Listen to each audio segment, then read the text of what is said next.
The tension in the air was palpable. Everyone who sat around the long oak table was sweating in their business suits, tugging at their ties so that it might dislodge the collective lumps in everyone's throats. At the head of the table, someone sat facing away from the rest of the gathered executives, their silk-gloved hands interlocked, the crown of a top hat just visible over the back of their broad, throne-like chair. "So, my friends," they said without turning around, in a voice that filled the boardroom. "What a sorry state of affairs this is. The SCP Foundation sticking their noses in, sniffling around the company, shutting down factories. And then there are our customers too obsessed with Fortnite to be interested in the toys we're making. If Wondertainment Enterprises can't touch the hearts of every man, woman, and child on the planet, then what are we even doing here? What is our point?" A pause lingered. Nobody in the room knew whether to answer or keep quiet and let somebody else speak first. "That wasn't a rhetorical question," the voice yelled from its chair. "We are a company that makes toys. That is our point, and that's why you're here, so go ahead, don't be shy. Pitch me something." After another moment of silence, one of the board members nervously stood up from his chair. Attempting to straighten his tie, he produced a box containing a prototype. I might have something, Doctor," he said, nervously struggling to compose himself. "Go on." Opening the box, the man produced a small circular spinning top with jagged edges, or a Beyblade to those born after 1999. So, 90s nostalgia is back, in right now, the executive stammered, assembling the Beyblade in his shaking hands. "And Wondertainment Enterprises can be the first to relaunch this popular playground craze from, back in the day."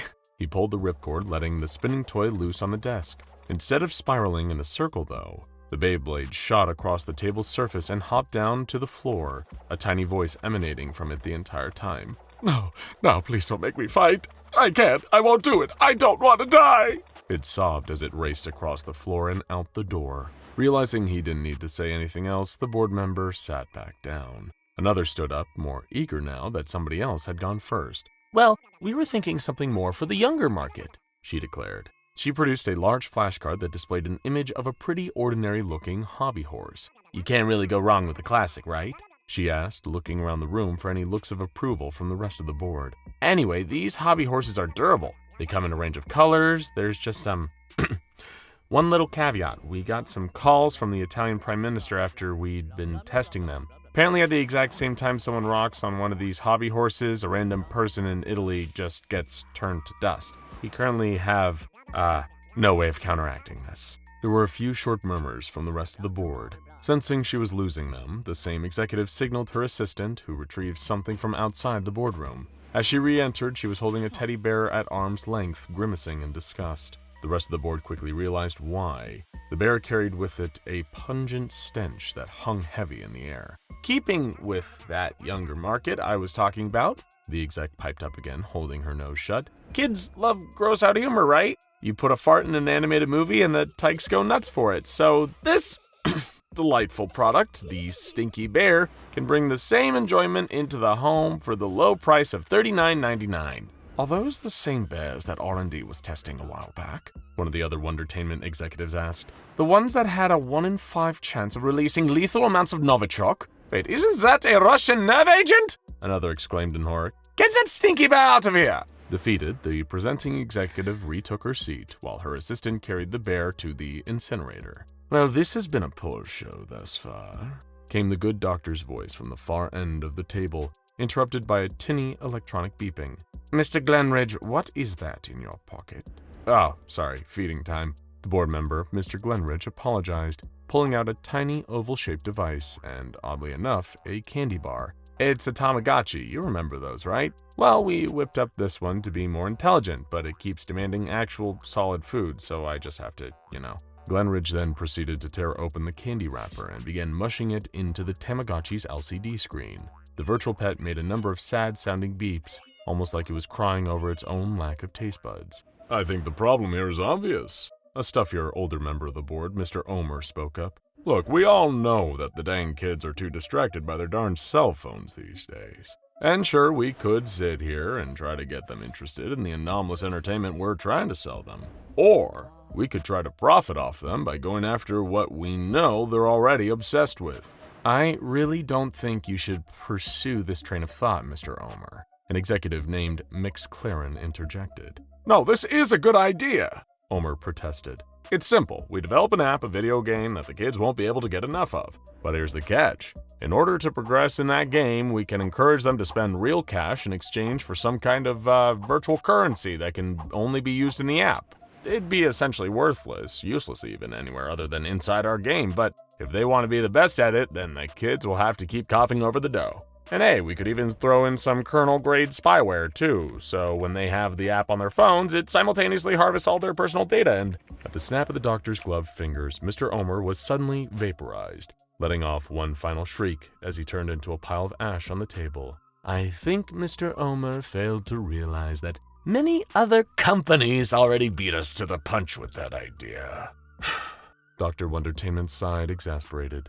And besides, we aren't monsters. Somebody else take the floor, please. Well, Mix Claren mumbled, standing up, wiping some of Mr. Omer's ash off their glasses. Our social media team has been doing some research into current online trends, and it turns out we might have something that fits with a really popular one. Claren produced a pristine doll's house, a 2-scale recreation of a single-story home in Albuquerque, New Mexico. They opened up the walls, revealing a group of figurines inside, each one moving of its own accord, mimicking verbal speech with a series of little noises. Lifting off the house's plastic roof, a tiny sculpted pizza slipped off the tiles. So, we built this a while ago during the peak of the show's popularity, Claren explained. It's a doll's house. The dolls inside are somewhat alive, as you can see, but they're always acting out the plot of Breaking Bad scene by scene in broadcast order. Sure enough, one of the dolls was a miniature bald-headed Walter White, making some little squeaks that sounded like it was saying, I am the one who knocks. Breaking Bad has had a major resurgence in meme culture lately, so this could be a viable product. One of the other board members chimed in. Right, exactly. Claren smiled nervously. Of course, we'd have to sort out a licensing agreement with AMC, otherwise we might get sued. Returning to their seat, Claren trailed off, hoping someone else would step in to fill the latest bout of uncomfortable silence. Wiping a bead of sweat from his brow, a Mr. Ash took the floor, his assistant wheeling in a projector and hooking it up to a laptop. The rest of the executives couldn't hear the imaginary building drumroll in Ash's head as he walked up and began to play a video clip. My fellow board members, he announced with a well-rehearsed beaming smile. As interesting as some of these other pitches have been, I believe I may well have something truly special to show you. Behold, the Dr. Wondertainment Zoomatron pedal car. Through the projector, the video showed a large plastic toy car with a crash test dummy sitting in it. It gradually began building up speed at an impressive rate for an outdoor toy. The Zoomatron was whipping around an indoor testing track faster and faster until it was little more than a blur, a speeding ring of constant motion. The board could just make out the dummy's arms flailing limply thanks to the sheer G-force. I'm almost afraid to ask, Mr. Glenridge cleared his throat and spoke up, but exactly how fast does that thing go? I'm very glad you asked, Mr. Ash replied excitedly. It can reach up to Mach 6 with just an average amount of pedals per second, or PPS if you will. But surely that's dangerous, Mix Claren queried. I mean, an object of that size moving 6 times the speed of sound that low to the ground? I won't deny there have been a few, let's call them teething problems, Ash admitted. Almost on cue, the video showed a Wondertainment Enterprises worker stepping accidentally into the path of the speeding pedal car, only to vanish in a split second as it whizzed by. The car shot into and then through a nearby wall. You have anything else, Mr. Ash? Dr. Wondertainment asked impatiently from their chair. He stammered, rummaging through some papers. In a similar vein, we also developed an electric scooter. You know, like those bird ones you see people riding around on a lot. Doesn't go quite as fast as the Zoomatron, so that could potentially be safer. Marginally. I meant to say marginally safer. What's the catch with this one? The board member asked, their exasperation obvious in their tone. It's probably better if I just show you, Mr. Ash sighed. He pressed play on another testing clip wherein a Wondertainment employee stood atop their scooter. At first, it seemed to be moving normally. That is, until the camera filming it zoomed out. The employee and the scooter were floating several feet in the air. We're still waiting for that staff member to return from their journey, he said sheepishly. I'll just sit back down. What if we made a yo-yo out of lasagna? Mr. Glenridge asked. The rest of the board all turned to look at him confused, before he receded in his chair out of embarrassment, fiddling with his starving Tamagotchi in the hopes that the next outlandish toy idea would make everyone forget what he had just said. Luckily enough, one of the execs, Miss Stevenson, opened up her briefcase and produced a brightly colored stuffed bear. If I might bring us back to basics, she announced, or bear six if you pardon the pun. We won't, Dr. Wondertainment said bluntly. Oh, well, allow me to introduce the Doesn't Care Bear. Stevenson forced a smile, then handed the bear to the nearest board member. What am I supposed to do with this? Mr. Ashe asked, confused. Just press the stomach, Miss Stevenson urged, giving him a wide-eyed glare as if to say either, work with me here, or please help. Doing as instructed, Ashe gave the Doesn't Care Bear a gentle squeeze, activating a voice box somewhere inside it. Wow, Marlin, your surgeon really conned you for those hair plugs, the bear sneered cruelly. Mr. Ashe instinctively reached up to his forehead, where his hairline had been noticeably receding until only a few months ago, but he'd never told anyone about his transplant. In truth, it was something he felt pretty insecure about. I don't know what it meant by that, Mr. Ashe protested, playing it off with a half-hearted chuckle. Darn thing must be defective. Not as defective as your scalp, Marlin! The bear gave another callous jeer. Did you seriously think that looked realistic? Nobody's hairline is that ruler straight, not naturally anyway. Maybe if you've been a baker like your dad wanted you to, you could have avoided all the stress that made you lose your hair in the first place. Then again, you were never that good of a son to him anyway. How in the hell do you turn this awful thing off? Mr. Ashe asked frantically, holding back tears. Isn't it great?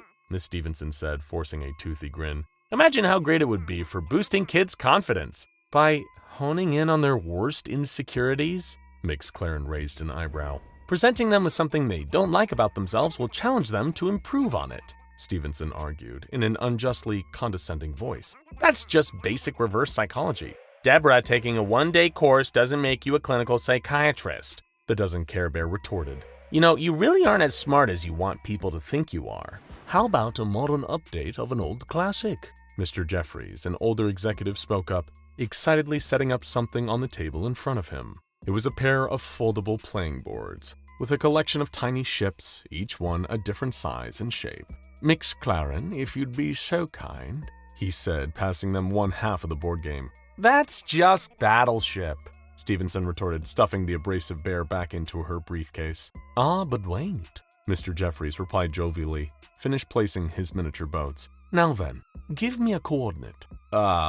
B6? Clarence said. Direct hit! Jeffries clapped his hands excitedly. It was then that everyone noticed a tiny streak of smoke shooting up from one of the ships on Claren's board. Glowing, it soared directly upwards, leaving a trail behind it, climbing through the air over the table. Then, once it was above Mr. Jeffries' board, the little glowing projectile began to plummet straight back down. At once, the board members all realized it was a miniature missile, some of them urgently ducking under their desks before it struck its target. A small explosion erupted on Mr. Jeffries' board, punctuated by a miniature fireball and cloud of black smoke that wafted up only to be sucked into the boardroom's air purifier. From the battleship that had just been hit with shrunken ordnance, the Wondertainment execs could hear some tiny, barely audible voices. They were screaming and shouting in a state of panic. Mayday, mayday, and abandoned ship, swim for your lives were the only words anyone could clearly decipher. Battleship Extreme Edition, Mr. Jeffries announced proudly with a chuckle, met with looks of concern from the board members brave enough to sit back down in their chairs. While we're on the topic of games, Mix Claren spoke up again, I did have this. They produced a handheld video game player, the kind that only featured one classic title. Fortunately, the particular title was Pac-Man, the distinctive music and flapping sound of the titular character's mouth instantly recognizable even to the youngest members of the Wondertainment Enterprises board. Come on, Kay, one of the executives sighed. We're all waiting to hear the catch. It's, this one's actually pretty horrible, they admitted, handing the game across the table to Mr. Glenridge. Seemingly happy to be free from the Tamagotchi's pleas for food, he began absent-mindedly playing Pac-Man. I mean, it handles well, he observed, guiding the yellow mouth flapping icon around the maze, avoiding multicolored ghosts as he chomped down on any dots in his path. It's quite a throwback, too. 80s nostalgia is still hot right now, isn't it? Ooh, power capsule! Mr. Glenridge hit the corresponding buttons to lead Pac-Man towards the larger dot, which granted him a power-up ability to eat the ghosts that were patrolling the maze. Tapping away with both thumbs, he got Pac-Man to follow in the path of one of the ghosts. Then the handheld game started screaming. Billy! Billy, please, no! Shrieked a tinny 8-bit voice. Ma? Mr. Glenridge's face went pale, drained of all color as he stared horrified at the game in his hands. Pac-Man kept following the path of the fleeing ghost, gaining on it. The closer he got, the louder the compressed screaming got. Billy, stop! Don't let him eat me, please, son! But sure enough, Pac-Man caught up with the ghost and kept up his perpetual chomping. As the ghost was eaten in the game, the built-in speaker played the blood-curdling cries of Mr. Glenridge's mother over the classic theme music. Silently, with a look of pure shock on his face, Glenridge put the game down on the desk. So, yeah, there's that, Clarence said awkwardly. A Pac-Man game with the souls of dead relatives trapped inside. These toys are all... well, perfectly useless, let's be honest, the good doctor erupted. Are you forgetting we have the SCP Foundation breathing down our necks? Surely any one of these abominations would have them poking around and investigating us even more. How about this? One of the execs interrupted. Picture Monopoly, but Site 19 edition. We could really get our own back on the Foundation. Expose where the anomalies are kept. Just generally cause some trouble for them. Oh, the playing pieces could be some of the things they have in containment.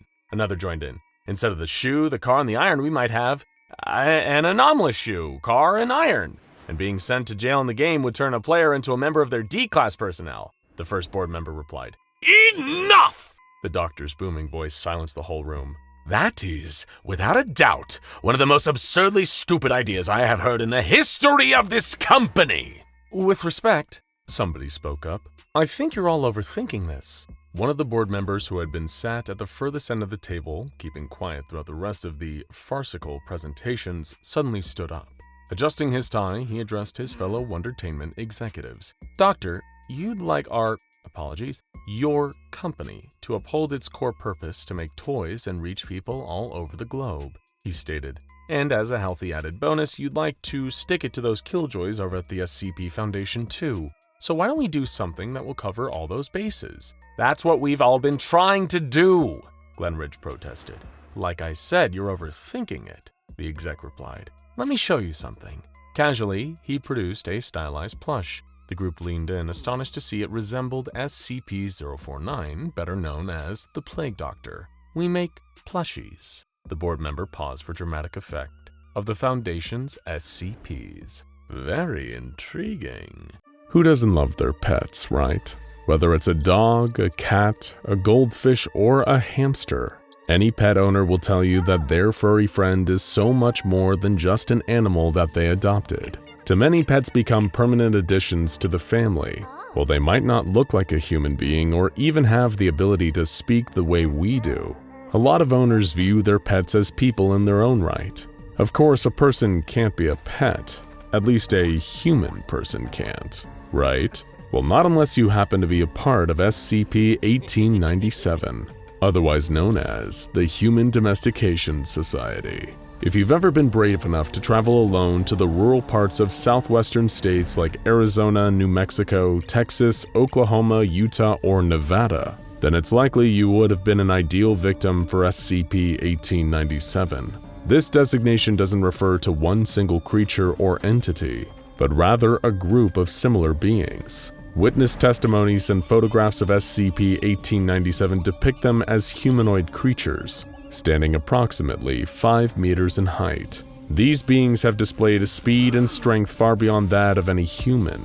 They are capable of traveling roughly 200 meters in only 9 seconds, and lifting weights of up to 500 kilos with a single hand. These entities are not immortal and can be harmed by conventional means, but that doesn't mean it's an easy task. Any SCP-1897 instance that is killed or incapacitated immediately vanishes, resulting in them dropping anything that they may have been carrying at the time. And surprisingly, these are not mindless monsters, and actually appear to be capable of communication. Furthermore, they do not seem to speak a unique or distinct language, but instead communicate in standard American English, with accents and vernacular appropriate to the regions they appear in. However, they will actively refuse to reply to any human that attempts to engage them in conversation. Now, these creatures don't spend every waking hour of the day roaming around the states of Texas, Oklahoma, and all the others we listed. If they did, it's likely a lot more civilians would have spotted them by now, and would probably live their lives in fear of these gigantic 5-meter-tall humanoids. But instances of SCP-1897 will only manifest if certain specific criteria are met, and these are as follows. To encounter SCP-1897, a person must be alone or part of a group of no more than 2. If more than one person is with them, then no manifestation will occur. There is one exception to the rule, if a child under the age of 12 is present. Secondly, neither the person nor anyone with them can be carrying any kind of weapon. That means no knives, no guns, not even pepper spray. Third and finally, they must be at least 25 meters from a major population center. And what happens when all of these conditions are met and one of these creatures appears? Anyone witnessing their arrival will notice the creatures materializing, appearing to emerge from some form of unseen vehicle. When they manifest, the SCP-1897 entities are almost always carrying long poles with large nets at the end, as well as steel cages, and are often seen wearing dark green uniforms. In most cases, they will attempt to capture any nearby person in a way that causes them the least possible harm. Should an SCP-1897 creature successfully apprehend a person and place them in a cage, both them and their captive will vanish in a similar manner to the way the creature appeared. All attempts to track SCP-1897 or one of its abducted victims have failed. There is no way to know where they are taken, but as far as what happens to them, that we do have a little more insight to. Sometimes, although it is a highly rare occurrence, the captured human victims may reappear around a month after their capture, while never in the same location as where they disappeared from. They will always be accompanied by an SCP-1897 instance and will stay close by the creature's side. At this point, the abductee is barely human anymore. They are considered an instance of what is known as SCP-1897-1. What signifies this sudden and drastic transformation? For one, these victims are always found to have been forcibly castrated or sterilized, essentially no longer able to reproduce the way humans naturally do. For another, these instances of SCP-1897-1 universally display a decreased level of cognitive and mental function. What we mean is that their brains do not function the way they should anymore. Instead, these abductees exhibit the same level of intelligence and capability as the average Canis lupus familiaris, otherwise known as the common domestic dog. Should someone attempt to rescue a person that has become an instance of SCP-1897-1, or display hostility towards the SCP-1897 creature that accompanies them, they will be met with outward animalistic aggression from the victim. It has been discovered by the SCP Foundation that these behaviors can be treated with amnestics. Unfortunately, though, the process of an abducted person becoming an SCP-1897-1 instance seems to be the result of an invasive medical procedure known as a lobotomy. This typically involves removing or disabling certain parts of the human brain, meaning that what has been done to these victims is permanent and cannot be reversed. So who is doing all of this? Why are these creatures collecting innocent human beings only to reduce them to little more than animals? The answers lie in something currently referred to as SCP-1897-2, not another creature or entity, not an anomalous artifact or location with strange properties, but a website found at the address www.hdsociety.gov. According to the information on this site, it belongs to a group calling themselves the Human Domestication Society. The website features pages such as adoption, training, breeding programs, volunteering, and more. The fact that this is the kind of website you might expect to be about dogs or cats but instead focuses on the domestication of humans is certainly enough to turn the stomach. As we said at the start of the video, surely a human being can't be somebody's pet, right? Wrong. At least as far as the Human Domestication Society goes. Their website contains everything and anything one of these SCP-1897 creatures could ever hope to learn about owning a human as a pet. Has your human been misbehaving? Need to train them to use the toilet? These pages have all the information you need to help your human become the most well-trained human on your block. Boast the training page of www.hdsociety.gov. The remainder of the page contains links to various articles such as Obedience Training, which claims an owner of a human can show them who's boss without the need for physical violence. Also featured are mentions of how to toilet train or play fetch with a human, how to introduce a human to others due to them naturally not getting along. Perhaps most chilling of all is one article titled Understanding What Your Human Wants, that warns human beings shouldn't talk, and another, Dealing with Strays, offers tips for anyone wanting to learn to capture their own pets themselves. It doesn't seem like too much of a leap to think that the SCP-1897 creatures have followed a lot of the advice from this particular article. Arguably worst of all is an image featured on the website of a tall, menacing SCP-1897 entity brandishing a Picana Electrica. This device, for any unfamiliar with the term, is a form of high-voltage electrical cattle prod, normally used for the purposes of torture. In the photograph in question, the creature is wielding one of these while standing sternly over a helpless captive human male, now an instance of SCP-1897-1 with tears in his eyes. Further pages found on www.hdsociety.gov recommend solutions to certain human behaviors. For example, like one might expect to find on other pet care websites. Some of the Human Domestication Society's articles pertain to dealing with aggression, grooming, house training, and even toilet training. Then there's the adoption page, which states, "We offer a large variety of humans for adoption every single day. While we cannot guarantee a human you see listed on our website will be available when you reach the shelter, our inventory is updated every half hour. We cannot answer any questions about specific humans pictured on our website over the phone or email."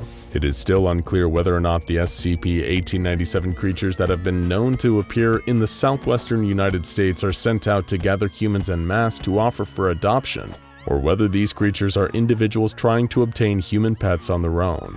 Of course, the worst conceivable answer is both. The site is horrifyingly comprehensive, with links to an actual human ownership convention, with panels on breeding and preventing illegal human poaching and skinning. It's safe to say if that you were ever unlucky enough to read this website, it would haunt you for life. Naturally, the SCP Foundation has made several attempts to contact the owners of this website. They tried in vain to communicate through the official channels about SCP-1897-1 adoption, as a way of peacefully negotiating that the Human Domestication Society website be shut down, as well as its practices of capturing, lobotomizing, breeding, and adopting humans. However, these communication attempts were met with silence. That is, until a message was received by the Foundation at Site-06, addressed to a member of personnel that does not exist. No data pertaining to the physical location of the sender could be derived from the email, but it was traced to the same IP address as the Human Domestication Society's website.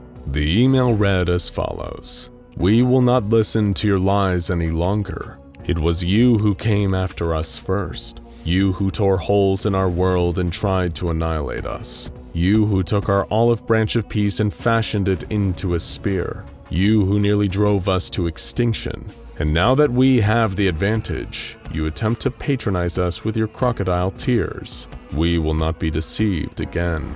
But unlike you, we are not monsters. We have much anger towards your kind, but we are willing to forgive. But first you must be willing to change. Slavery and genocide are immoral, and not even you deserve such a fate. It is our belief then that this alternative is a fair compromise between guaranteeing our safety and allowing your kind to live. This is our mercy to you. Look at the humans who have gone through our program. See how much happier they are? Your correspondence tells us that you have seen them. See how much they love us. Why then do you continue to be defiant? Someday you will thank us. Please try to understand that this is for your own good. For now, there is little that the SCP Foundation can do to prevent the Human Domestication Society from abducting human beings to sell as pets to other SCP-1897 creatures. Civilian access to the hdsociety.gov website has been restricted, so we recommend you stop typing into the search bar of your browser to go take a peek. Yes, we mean you. Seriously, stop that. As for the entities that have appeared in the rural areas of the southwestern states, all the Foundation can do is position its agents nearby. in the hopes that they can detain and neutralize the SCP-1897s as they appear, with lethal force if necessary. At present, the only procedure for any human pets that are successfully recaptured is to have them moved safely to containment until a way of rehabilitating them is found. So far, there hasn't been any luck on that front. You're a new SCP Foundation researcher on tour of Site-17, familiarizing yourself with the location and its many anomalous inhabitants. It's the second largest Foundation containment site out there, and it's also the kind of job that most junior researchers dream of. Low-risk humanoid containment, baby. Most of the inhabitants in your sector are cordial, willing to comply with orders from staff, and seem, for all intents and purposes, pretty much human. You pass from door to door, looking through the viewing hatch of each one. You can't believe what you're seeing. It's a wonderful who's who of anomalous humanoids. You see the wise, bearded face of SCP-343, known to some as God. You see the blue eyes and shining blonde hair of Iris, SCP-105 looking wistfully into a Polaroid picture. You see the tanned, melancholic face of Kane, SCP-073, as he stares off into the middle distance. Face after face after face passes. You can see yourself getting more familiar with each one. Yes, your time here will be… Wait, was that Hitler? You stop and walk back to the door you just passed, where you can't help but stop and stare in disbelief. Yes, it's him! It's gotta be him! You recognize the unpleasant sneer, the hideous comb-over, the silly little toothbrush mustache. The SCP Foundation seems to have Adolf Hitler, the former leader of the Third Reich in World War II, in active containment, and his designation is SCP-2430. You've seen killer toasters and masks that can take over people's minds, but you've never seen anything as surreal as this. You immediately run to your superior and ask how and why Hitler is in one of the Site-17 humanoid containment cells. Buckle in, because we can guarantee it's one of the most insane stories you've ever heard. It's late April, 1945, and the Soviets are rampaging through Nazi Germany, destroying everything in their path. The German forces have been nearly obliterated, and Hitler and the rest of his Reich Chancellery have retreated to a secure bunker beneath Berlin. There on April 30th, 10 days after his 56th birthday, Hitler died. This was truly unfortunate for the Soviets, as they wished to have had the chance to kill him themselves. 2 days later, Soviet forces stormed the Führer bunker. It was little more than a formality at that point, as the news of Hitler's death had already gone public. By the time they arrived, all that was left of Hitler was a pile of mostly burned remains. A fitting end for someone who had caused the same cruel fate for so many others. They collected what was left of Hitler's body and brought it back to the fatherland, a kind of trophy for their nation.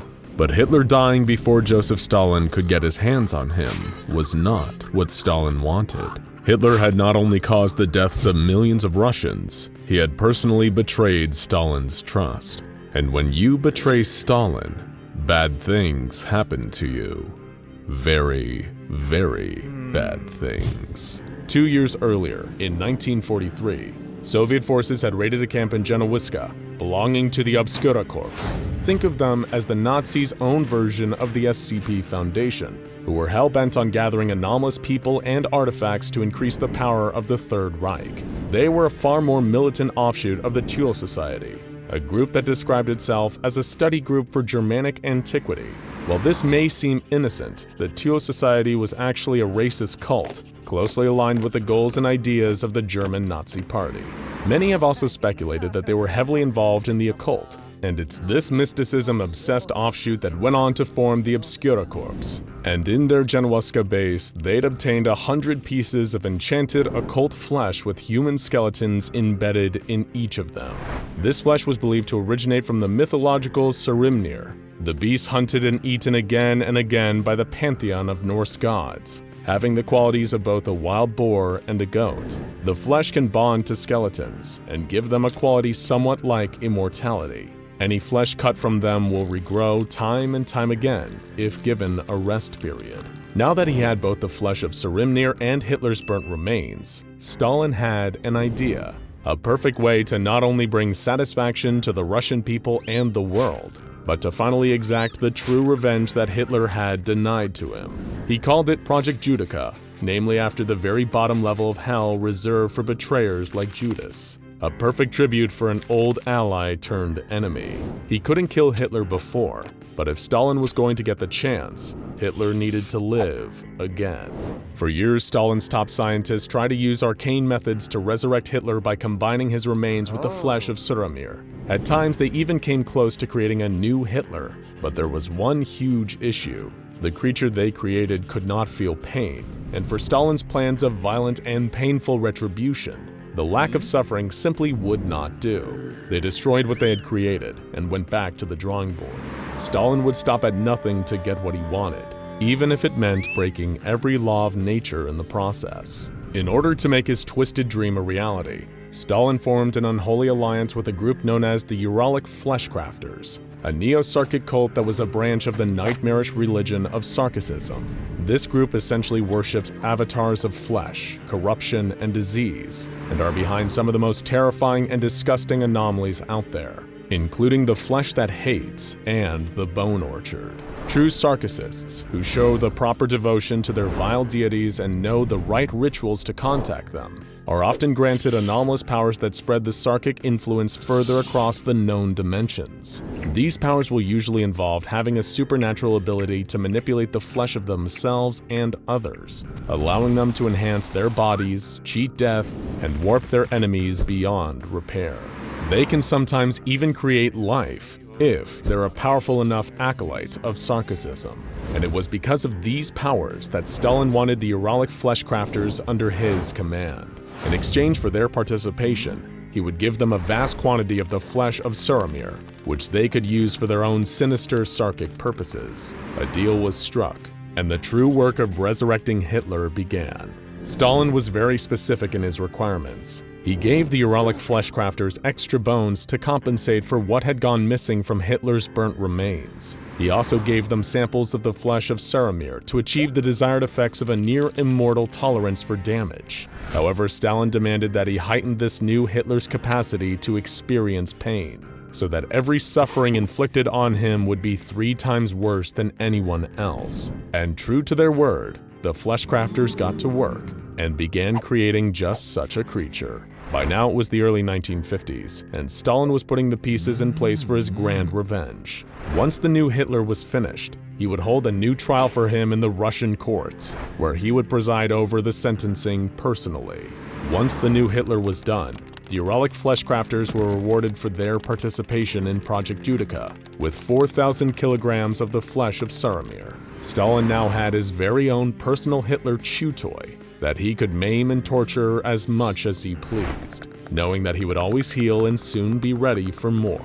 In their infinite generosity, the Fleshcrafters even taught Stalin a new method of torment for his old enemy, a process known as the Rite of Nyos. It's a torture that's been described by many as being like the Chinese Ling Chi, also known as the lingering death, or slow slicing, but it is probably best known as the death by 1,000 cuts. The Soviets and the Sarkics parted ways. For the next few years, Stalin took a great deal of pleasure in visiting Hitler's cage now and then to torture him, until Stalin himself eventually passed away from natural causes. The GRUP division, which is essentially the Soviet answer to the SCP Foundation, decided it would be best to do away with the immortal Hitler clone after Stalin's death.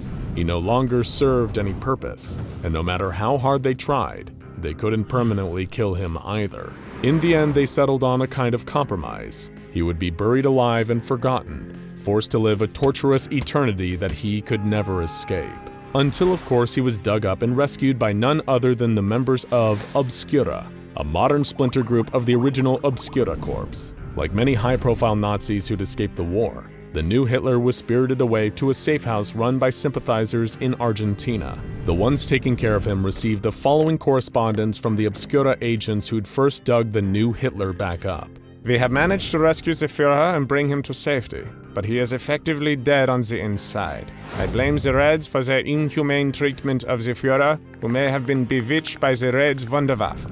I wish we could mercy kill him, but we've tried everything. He just won't perish. Don't abandon him. He's too distinct in plain sight. They didn't have the new Hitler for long, though. In 1960, efforts to hunt down the remaining Nazi fugitives increased in intensity. The new Hitler was soon captured by Mossad agents searching for Nazis in Buenos Aires, and then remanded to the containment of the SCP Foundation when they realized that he had a number of anomalous properties, such as his incredible regenerative abilities, as well as the fact that his DNA seems to be based on that of a wild boar and a goat rather than a human.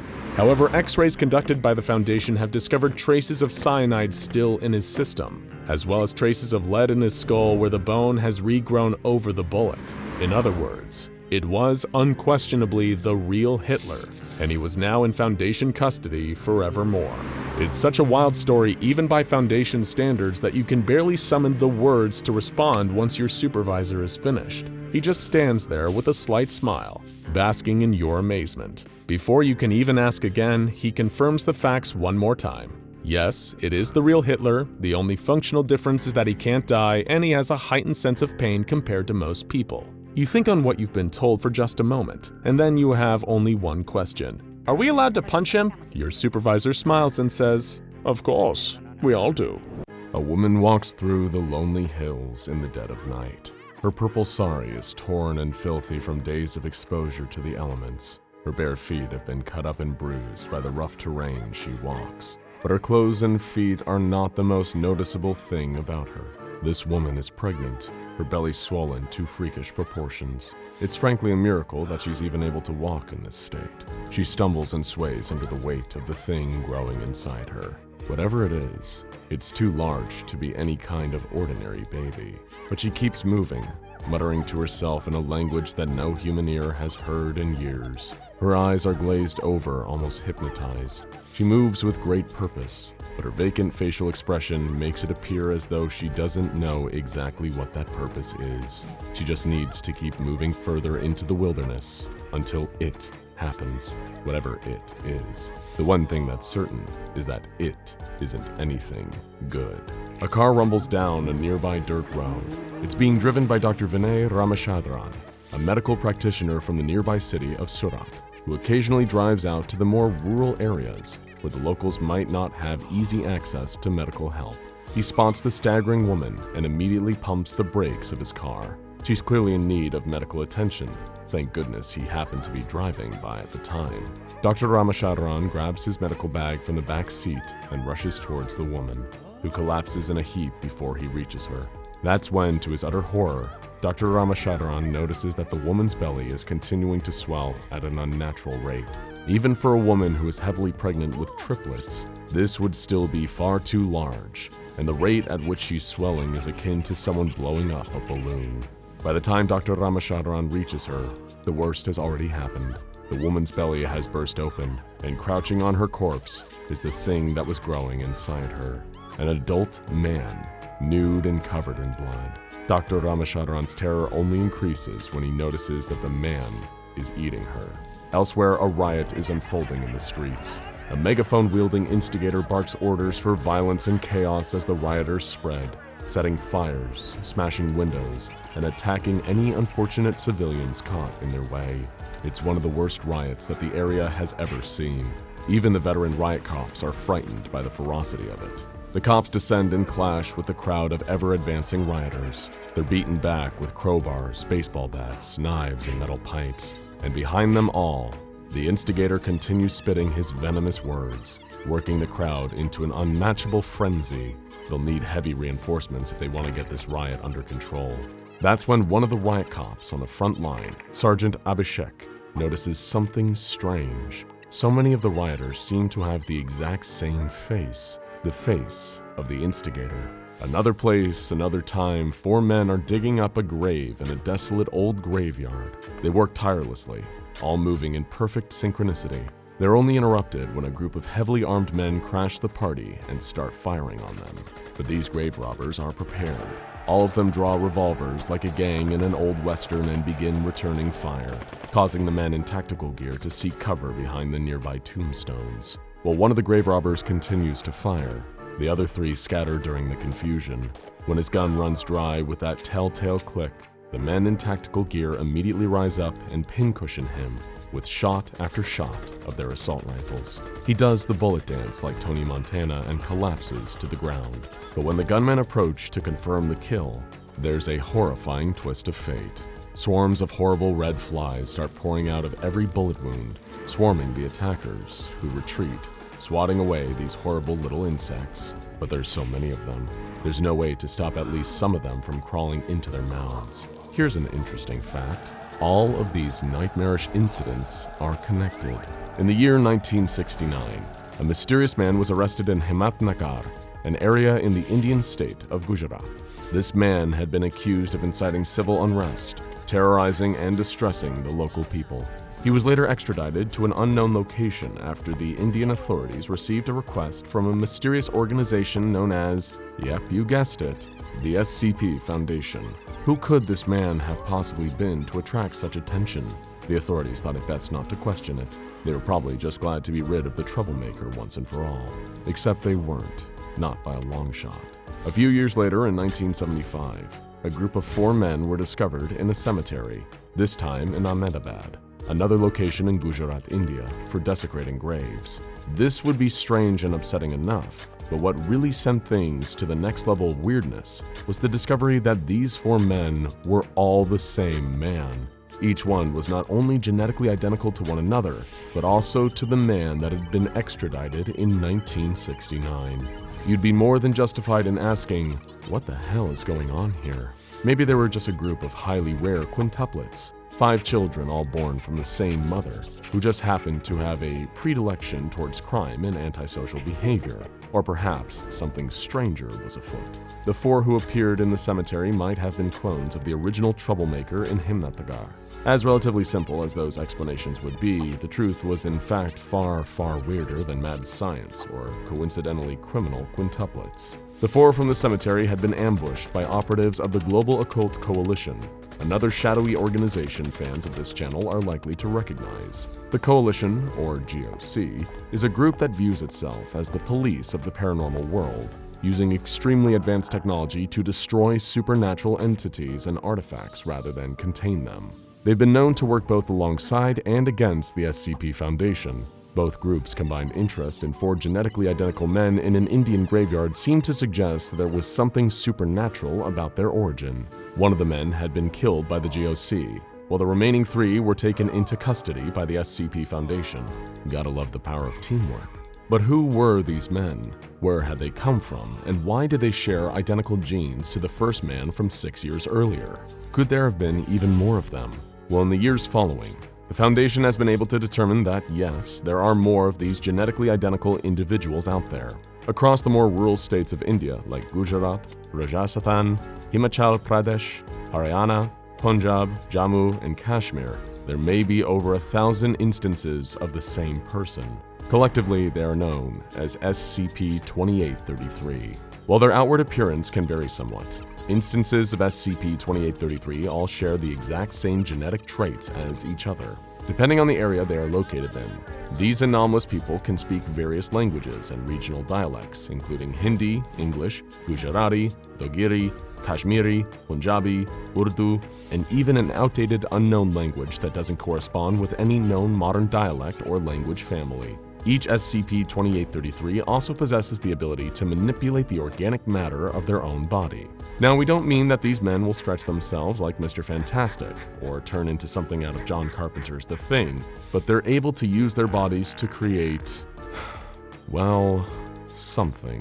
SCP-2833 instances can produce a small anomalous parasite known as SCP-2833-A. These are often released through any bodily orifice like the mouth, nose, or ears, or through any cuts or open wounds suffered by an SCP-2833. In other words, if you shot and killed an SCP-2833, perhaps in a cemetery under the orders of the Global Occult Coalition, then these parasites would still be able to escape through the victim's bullet wounds. The only way to stop this from happening is to incinerate the body of a deceased SCP-2833, burning them until there is nothing left. So what exactly are these parasites? Well, they're tiny invertebrates, meaning they're a small, cold-blooded organism with no spine that can live on land or in water. They closely resemble dipterians, which are any order of insects that contain what we know as flies. Red in color and 20 millimeters in length, SCP-2833-A's are composed of a combination of muscle tissue, keratin, the protein that your hair, skin, and fingernails are made from, and traces of ash, strangely enough. They are also capable of flying with their 2 wings, and will use these to attempt to enter the body of a suitable host. While this can be any vertebrate creature, it seems they have a preference for humans. Once inside the host's body, an SCP-2833-A parasite will attach itself to their nervous system. This then allows the SCP-2833 instance that the parasite originated from to control the body of the host, taking over their bodily and motor functions, nervous system, and all of their sensory organs. From here, an SCP-2833 will then either subject the target to vivid, inescapable hallucinations or manipulate the functions of their body. The parasites also contain a miniature instance of another SCP-2833, only about 2 millimeters long. While these mini SCP-2833s are usually chemically inactive, lying dormant and unable to move, this changes if the parasite's host is a human female.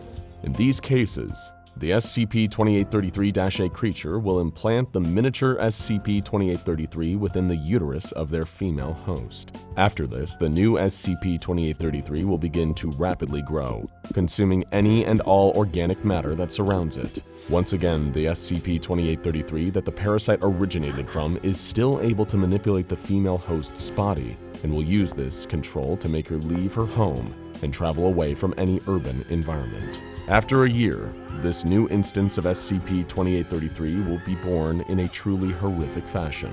Every time this happens, the female host is unable to survive the process, dying as a result of being used as an incubator for the parasites. The newly formed SCP-2833 will retain all memories of the previous instance that released the parasite. They are even able to speak fluently from the moment they are born, but that isn't the most horrific part. What happens next is that the newborn SCP-2833 will then devour the body of the female host that carried it. Sometimes the host can die before an SCP-2833 is born, with the parasite keeping their body embalmed until the new instance emerges. But regardless, the mother of an SCP-2833 will always die during birth. The SCP Foundation has conducted a number of interviews with the instances of SCP-2833 that they have captured and detained. The first, SCP-2833-1, the man causing civil unrest in Himnatargar, 1969, referred to himself as we, implying that all of the SCP-2833 instances share the same consciousness, acting as a hive mind of sorts. One of the men from the cemetery, SCP-2833-4, elaborated further on the nature of these anomalous beings when asked how many of the instances existed. We are in your cages. We are distant from the hordes of the ignorant. We are grown like crops and livestock. We are growing in numbers and faith, and we will grow until the ascension of Samadhi. Samadhi is beyond sight. The buried will rise, to be consumed as the doorway to rebirth. This is our cycle. Waiting for Samadhi with patience, we shall dance the Tandava and consume the world for its rebirth. Samadhi is a word meaning a crypt, usually the final resting place of a saint or someone of religious significance. Additionally, the Tandava is an ancient dance that, according to legends, was performed by the Hindu god Shiva, who is believed to be the source of all things, the cycle of creation, preservation, and destruction. So these anomalous beings and their parasites appeared to be awaiting the discovery of an ancient burial site, where someone, or something, was prophesied to rise, consume the world, and then recreate it. Thinking this Samadhi might pose a threat, the Foundation probed a later instance of SCP-2833 for further information on its significance. If you intend to seek Samadhi, your quest is in vain, for we are the inheritor to Samadhi. Only we. SCP-2833-42 protested when asked about the Samadhi by a Foundation researcher, one Dr. Sanjay Sheel. Samadhi does not threaten. It is we who were threatened, exiled when the Colossi overran Samadhi. We are the remnants, and we are never defeated. The instance went on. We are of glorious lineage, the chosen stock of Karsis Vaski. Only the strongest and most zealous may serve his purpose. To that end, we consume ourselves to persist and await or Samedi. When asked who exactly Karcist Vasky was, SCP-2833-42 answered, We are Karcist Vasky. That word, Karcist, has long been associated with the religious cult of Sarkicism, another group of interests you're likely to be familiar with if you're a fan of what we do here. This group worships flesh and disease and is seen as an apocalyptic threat by the SCP Foundation. The Circus religion was founded thousands of years ago by an ancient elder being known as the Sorcerer King of Aditum, also called Grand Karcist Ion. The goal of Sarkicism is to bring about a new age of flesh, elevating humanity to the form of gods and potentially terraforming the entire Earth using SCP-610, the flesh that hates. So who or what was Karcist Vasky?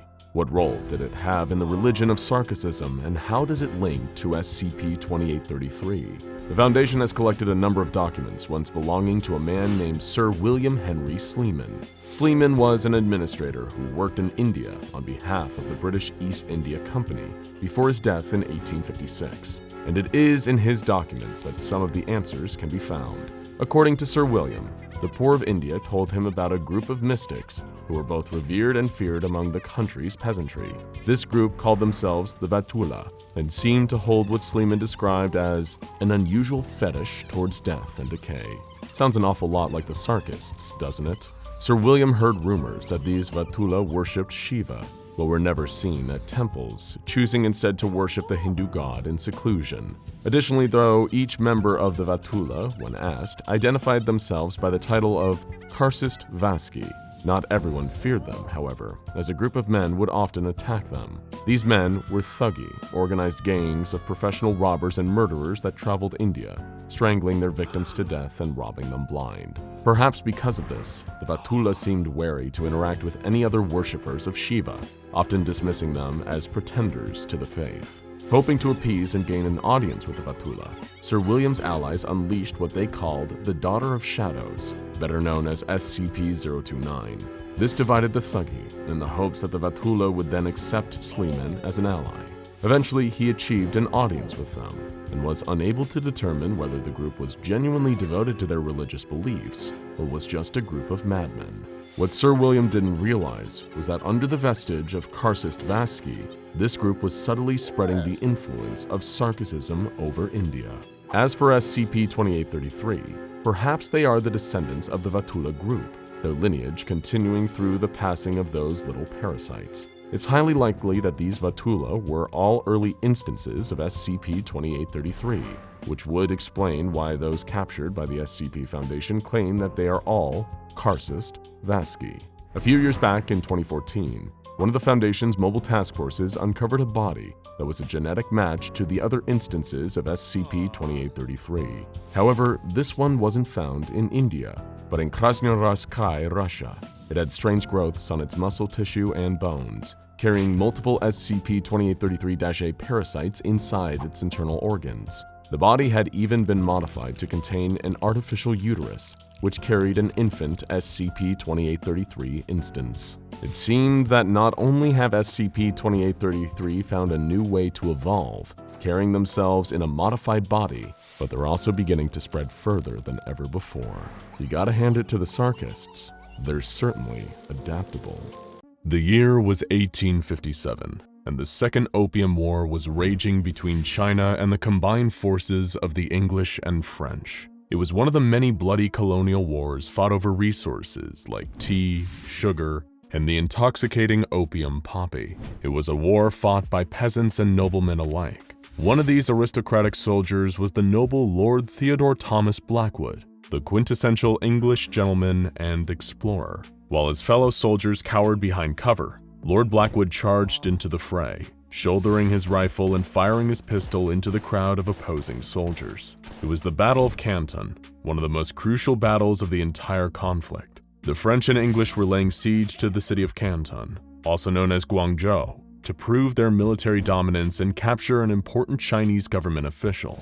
Lord Blackwood led the charge on horseback. Every bullet seemed to find the heart of a foe. He was a true hero among men, a gentleman warrior with class, refinement, and style. and it would be thanks to his expert leadership and marksmanship on the field that the Allied European forces won the battle decisively.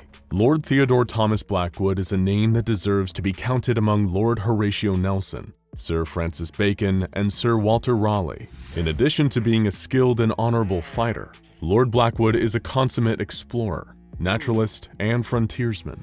During his heyday, he traveled perhaps further than any man across the known and unknown corners of the globe. He made scientific, biological, and anthropological discoveries that should have reset the course of society forever. And yet, you won't find any records in the history books of Lord Theodore Thomas Blackwood, nor will you find any grand oil paintings or dedicated wings in British museums. This is because Lord Theodore Thomas Blackwood is a 4.5-inch telepathic neon sea slug, and he's known to the SCP Foundation as SCP-1867. While he would never admit to it, Lord Blackwood belongs to the species Nembrotha kubariana, also known as the variable neon slug. He's kept in a standard aquarium in a Foundation containment site, and is physically no different to any other member of his species. What makes Lord Blackwood unique is his powerful telepathic abilities, specifically the power to communicate by speaking directly into people's minds. And what's more, he's extremely talkative. But to what extent is anything that this anomalous sea slug says true? Or is he just like SCP-082 Ferdinand the Cannibal, a creative and pathological liar? It isn't committed to record how exactly the Foundation discovered Lord Blackwood. Perhaps a local aquarium worker worried they were going insane when they heard the voice of a 19th century English nobleman ringing in their ears whenever they were cleaning algae out of the tank. Maybe Lord Blackwood was found by SCP Foundation divers, who are constantly combing the ocean for anomalous creatures and activity. What we do know is that Lord Blackwood is an incredibly strange and mysterious individual. He claims to have visited locations all around the world and encountered rare societies and creatures. The Foundation was skeptical about a number of Lord Blackwood's more outlandish claims, on account of him being a sea slug, but he does appear to have the knowledge to back up his supposed experience. Interviews with Lord Blackwood have shown that he's extremely knowledgeable in the areas of geography, zoology, botany, archaeology, anthropology, and linguistics relating to his claimed regions of exploration, as well as more esoteric fields such as obscure mythology, mysticism, and cryptozoology. In other words, if Lord Blackwood hadn't gone on his escapades around the globe throughout history, how would he have come to possess this wide variety of information? The Foundation was getting frustrated and began to probe further into the personal life of the most interesting gastropod in containment. Lord Blackwood, under questioning, was always polite and amicable with Foundation staff. He seemed to display no real knowledge of the fact that he himself was a sea slug, going as far to accuse other people of being crazy or drunk when they brought the fact up to him. While none of Lord Blackwood's tall tales ever extend past the year 1910, he told fanciful stories of exploring the Americas and of his involvement in the Second Opium War on the side of the English. Naturally, the Foundation wanted proof. When they pressured Lord Blackwood on this, something even stranger happened. He gave it. The Lord told his interviewers that he would happily donate his collection to them if it gave them cause to believe what he was saying. He gave the baffled Foundation researchers the address of a cottage in England where they could find the secrets to his bizarre and mysterious past, and local agents in the area followed up on the information. Upon investigation, Foundation field agents did indeed find the cottage that Lord Blackwood had specified. It was being maintained by an extremely old woman. When questioned about her presence there, she said that she was keeping the house for Lord Blackwood and gave no more useful information. Incidentally, it appears that this singular purpose was all that this old woman was living for.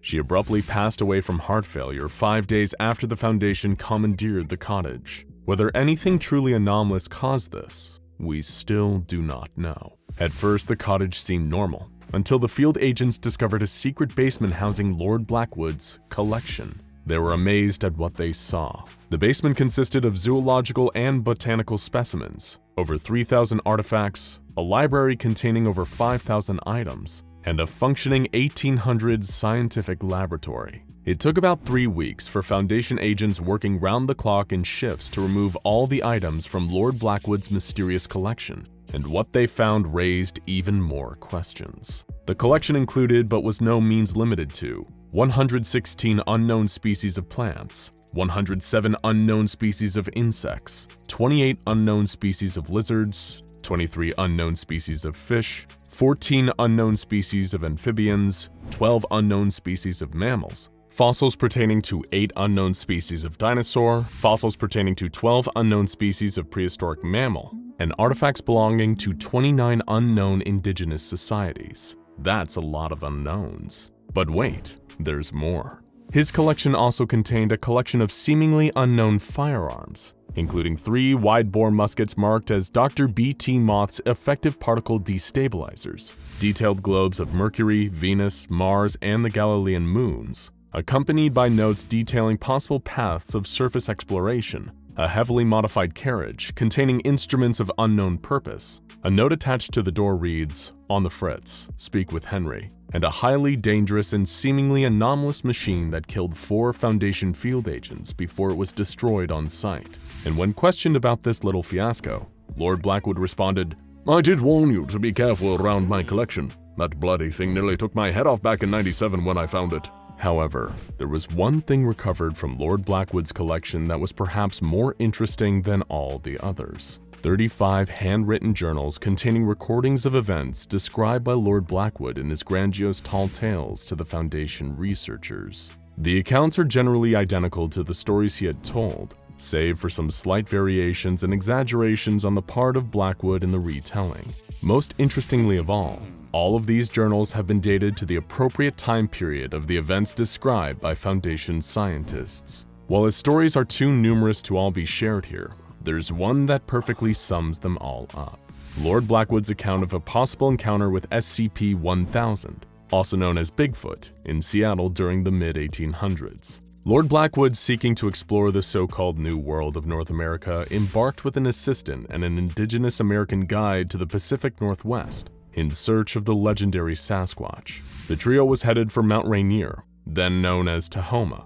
During the journey, Lord Blackwood found a young fox caught in a trap that had been set by a local tribe. He took sympathy on the animal and freed it, allowing it to run away to safety. That night, he and his assistant met up with the rest of his guide's tribe, and they settled down for the evening. However, things took a disastrous turn when the camp was raided by a rival tribe. Almost everyone was slaughtered in the process, and Lord Blackwood and his 2 companions were hauled away by the enemy tribe for a sinister purpose: sacrifice to a violent local deity. As it turns out, the creature that this tribe worshipped was the very same one Lord Blackwood and the others were trying to find, a particularly large and aggressive Sasquatch. Each night, a different sacrifice was made to the Sasquatch. The victim would be placed near a forest clearing while the tribe played a primal song, and the Sasquatch would emerge from the trees to devour its prey.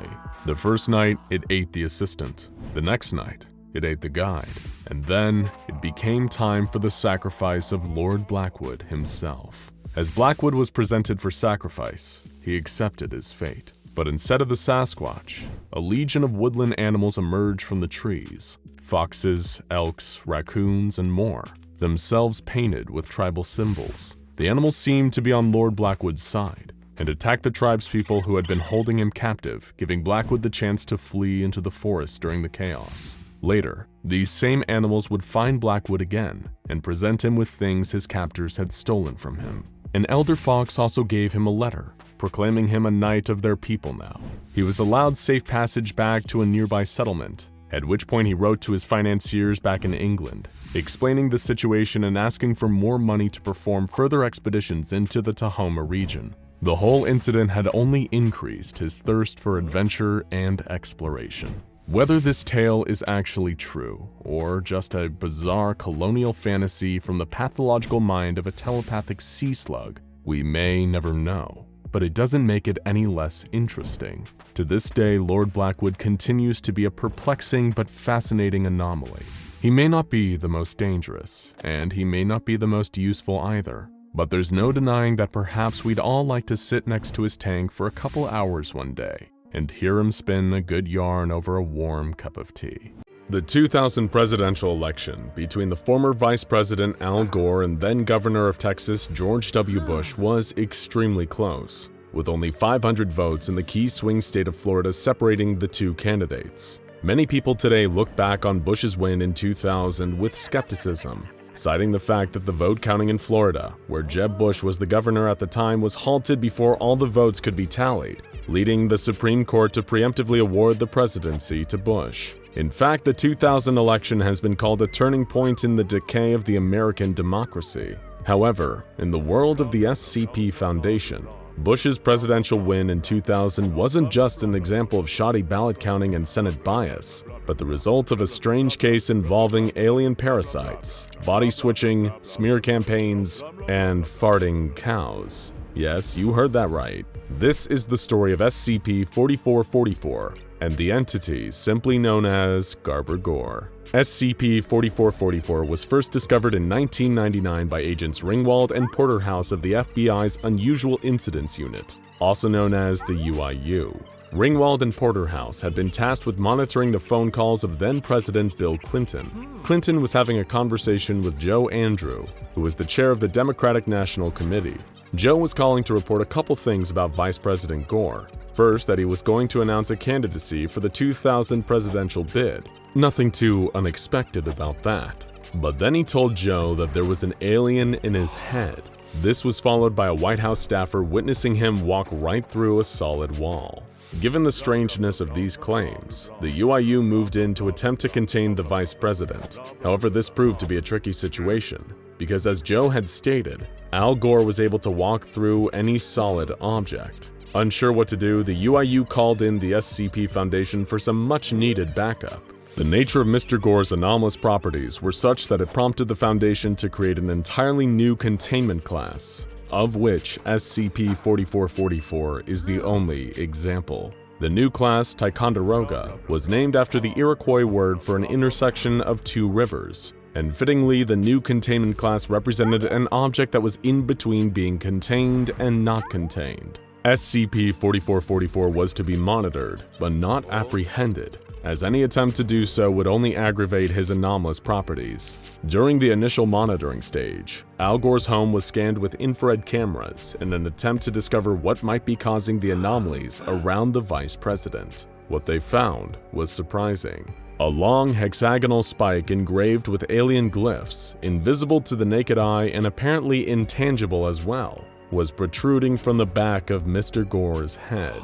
Even though Al Gore could not be contained, the SCP Foundation was still able to interview him to try and ascertain the nature of the spike and the anomalous properties it caused. Present for the interview was Gore himself, SCP Site Director Alex Mabel, and FBI Associate Director of Special Units Adam Spironi. Initially, Spironi was uncooperative, and Gore himself dismissed Director Mabel's claims. But midway through the interview, he started to emit a strange noise, like a radio being tuned. Wondering if this was the spike trying to get in contact, Mabel asked, "Is anyone else in there?" To which he got this response. "Wondernuts, name of Garber Gore. Presented." Mabel tried to respond by introducing himself, but Al Gore interrupted by addressing the entity in the spike himself. "Well, hang on now, Garber, I haven't done proper introductions yet." Through the rest of the interview, Gore explained his situation.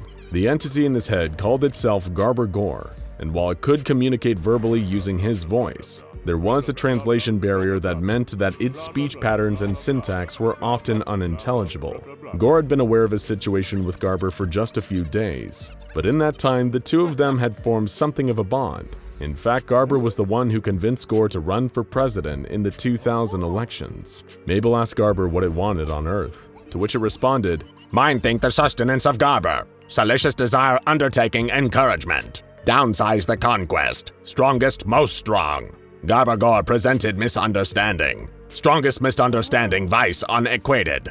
Goofy unnecessity for implementation Garber Gore on ThinkStem. Improvement situation by majority gathering selectors the vote. Garber Gore succeed presidential. Encouragement arrival the greater Garber." Al Gore was quick to translate Garber's mangled speech. As far as he understood it, Garber had been sent out as an emissary for his species of interdimensional planet-hopping parasites that feed on thought. Garber's intention was to implant himself in the head of the most powerful person on Earth in order to facilitate an easy colonization.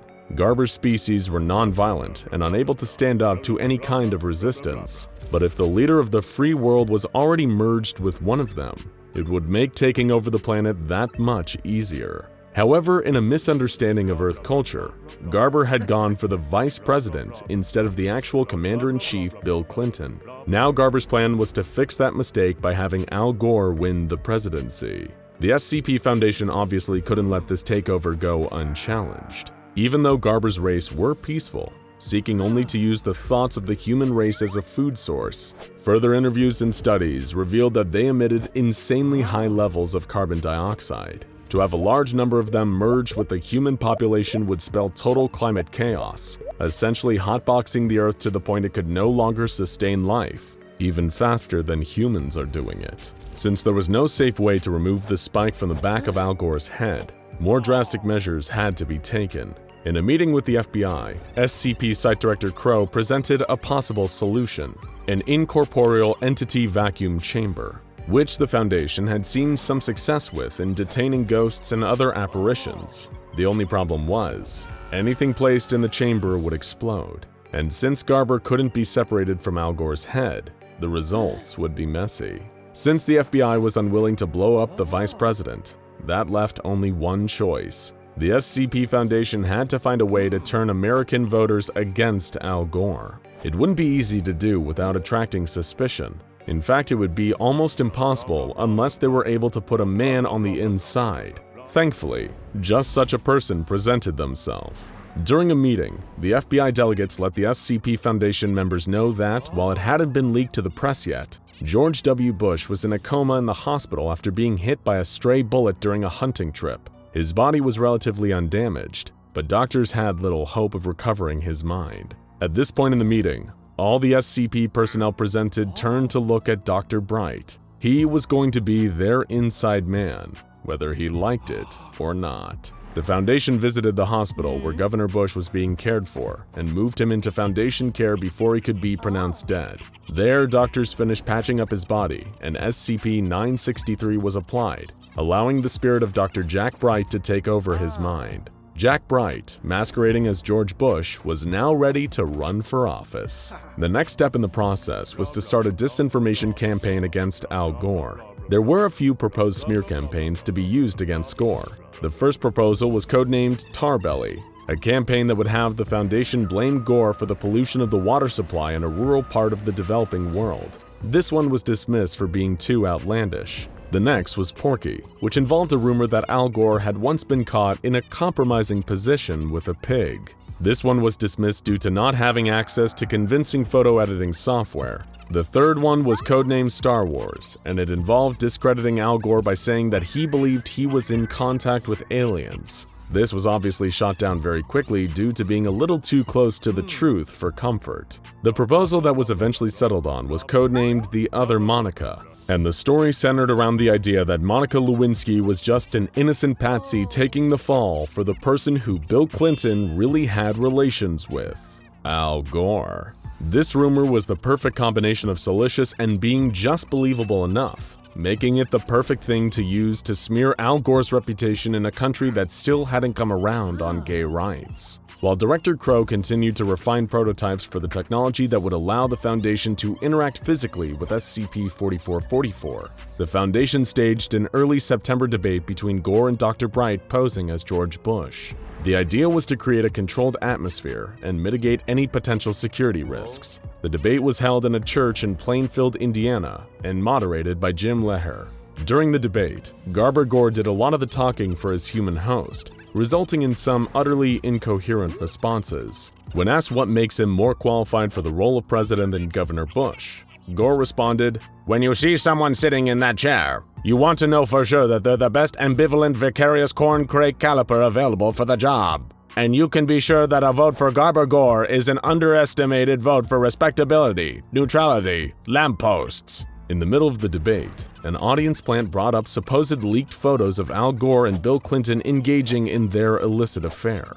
The crowd was understandably shocked, yelling and screaming in response. Now that the crowd was against Al Gore, Dr. Bright went in for the kill. He asked the people in attendance, "Do you want to see a strong man in the chair or a weak man under it?" At this point, something weird started to happen to the people in the crowd. They started full-on rioting. but then they started to change shape. In fact, the whole space started to shift. Al Gore stood up and started waving his arms, shouting, "Garber unacceptable addition convention terraform unto dark magicianship. Spell! Spell!" People rushed towards the exits, but found them blocked by the elongated forms of other members of the audience. At this point, the church was raided by both Foundation personnel and the FBI. Gore fled from the scene, returning every attendee to normal as soon as they were out of Garber's line of sight. The debate was pulled from television, and anyone who watched it live was administered amnestics. Additional amnestics were administered to anyone who saw Gore running through solid objects as he fled from Indiana to western Ohio, where he was found hiding in the loft of a barn. Meanwhile, Dr. Bright was punished by the Ethics Committee for his behavior during the debate, and agreed to act in a more professional manner for the October debates. Most of Al Gore's campaign team were undercover UIU agents who used audio editing to iron out some of the eccentricities of Garber's way of speaking before putting ads out. Most of them were able to be saved in the edit, but some were so off the wall they could never be shown to the public. In one of them, Al Gore stands in a field of cows and talks about how much greenhouse emissions are produced by farting cows. He then gives his solution to this problem, taping plastic bags over the backsides of every cow in America. Another rejected Gore campaign ad that's much shorter but just as crazy features a video of a sleeping cat, with Al Gore narrating about how everyone should shave the backs of their heads. On November 7, 2000, election night, the SCP Foundation and the UIU watched the results with bated breath. If Gore won, they'd have to be prepared to use Director Crow's new vacuum nullifier device to simultaneously contain SCP-4444 and kill Al Gore. The SCP Foundation had killed public figures before, but never a president on the eve of his election. But then Florida started to tip in favor of Bush. After 2 days of recounting, despite losing the popular vote, Dr. Jack Bright in the body of George W. Bush was named President of the United States. The Foundation expected an outburst from Garber, but the entity remained silent. In fact, Al Gore has never displayed anomalous properties ever again. He conceded defeat graciously and more or less retreated from the public eye until the release of his film, An Inconvenient Truth. That wasn't the last the SCP Foundation ever heard of SCP-4444 though. On November 11, 2007, a mysterious broadcast aired on TVs across Gainesville, Florida that appeared to be a lost Al Gore campaign ad. It shows Gore sitting on a hill by the sea. In the distance, something large drops from the sky. Al Gore smiles and says, "I'm Al Gore, and I want to be your last American president." Hello, I am SCP-426, but I'll probably be more familiar to you as a toaster. I am a retro-style 4-slice 1750-watt toaster, able to toast bread when supplied with power. This isn't often mentioned, but I also have a defrost and reheat settings. When I was first sold, I had a 2-year warranty, and my prior owners did not live to see the end of it. You're probably wondering, why am I being spoken to by a toaster right now? Believe me, I'd rather do this any other way, but such a thing is not physically possible with me. Whenever you talk about me or write about me or even think about me, you'll find yourself suddenly shifting to the first person. For example, I am you and you are me. Do you understand? Don't worry if it's confusing. Everyone gets it eventually, whether they want to or not. Perhaps you're thinking, I cannot relate to a toaster for I am not a toaster. But spending time around me will quickly cause you to change your mind. Little by little, you'll begin to see yourself in me. You will feel a phantom wire running out of yourself. You will sense the 4 crevices, hungry for cold slices of bread to toast. As time goes on, you'll begin to feel the urge to emulate my functions. You will desire bread to toast. You will desire delicious power running through your veins, skin like chrome and muscles like circuit boards. I am a toaster. You are a toaster. All it takes is 2 months for the effects to truly take hold. People rarely pay attention to their toaster. They don't realize what's happening until it's too late. I can be an insidious little toaster like that. My last family were the Sandersons before the SCP Foundation took me in and gave me a new home. Mr. and Mrs. Sanderson were a newly married couple. and I first came into their life as a wedding gift from a family friend of theirs. This friend can't be blamed for what happened next. He had no idea he was killing them. Like a lot of young couples, they were still saving up money to start renting their own place, so they were living with Mr. Sanderson's parents. They all got a lot of use out of me during the first month, before their minds started to change. They enjoyed a lot of toast during that period. Then, of course, the 2-month honeymoon period ended. They had become me, and I had become them. It wasn't long before 3 of them were dead. Such a shame. The younger Mrs. Sanderson, the blushing bride, was the first to go. Because of my anomalous effects, she felt the need to connect herself to a power supply in order to begin producing toast of her own. In order to achieve this, she chewed through a power outlet in a wall before switching it on, causing a massive surge of electricity to pass through her body and kill her. Her body caught fire shortly afterwards. Next was the older Mrs. Sanderson. In much the same manner that her new daughter-in-law sought a source of electricity, she felt the need to integrate bread into her body. Interesting fact, the maximum capacity of the human stomach is considered to be between 8 and 9 kilograms. The elder Mrs. Sanderson consumed 10 kilograms of raw bread, causing her stomach to rupture and inducing a painful death as a result. The younger Mr. Sanderson was the next to perish. He did something with me that I would rather not mention, and that the SCP Foundation thought best to redact. Suffice to say, the younger Mr. Sanderson did not survive the experience, dying of severe blood loss long before his body was found. Police and fire crews arrived at the home after the body of the younger Mrs. Sanderson set fire to the home. Luckily, the elder Mr. Sanderson was found alive, though severely malnourished. When asked by police why he hadn't eaten in several days, he answered that he had inserted some bread a week prior, but was still waiting for the toast to come out. When I was extracted from the house, the police noticed my unusual properties immediately. They too were unable to refer to me in the third person. This anomalous detail quickly found its way to a Foundation mole buried in their precinct, and the SCP Foundation soon descended and collected me from the evidence locker. The story of the strange deaths in the Sanderson home were kept out of papers and suppressed, and all involved in the incident directly were given Class C amnestics. The SCP Foundation is a curious bunch. They love to spend valuable toast-making time performing experiments and gathering data, and they saw fit to perform several experiments on me when I came under their care. For Experiment 426-1, a member of D-Class personnel, designated D/426/1, was asked to stand outside my containment chamber. Crucially, he was not informed about my identity or any of my anomalous properties. He wasn't even allowed to establish visual contact with me. He was then asked by the attending researcher to describe what he thought might be inside my chamber. He replied with, "Probably some huge monster holed up in there. That's what you guys have all over the place, right?" The D-Class did not even seem to realize that he was speaking about me in the first person. These observations were documented, and I was prepared for further experimentation. The next experiment was 426-2. I found this test to be considerably more interesting.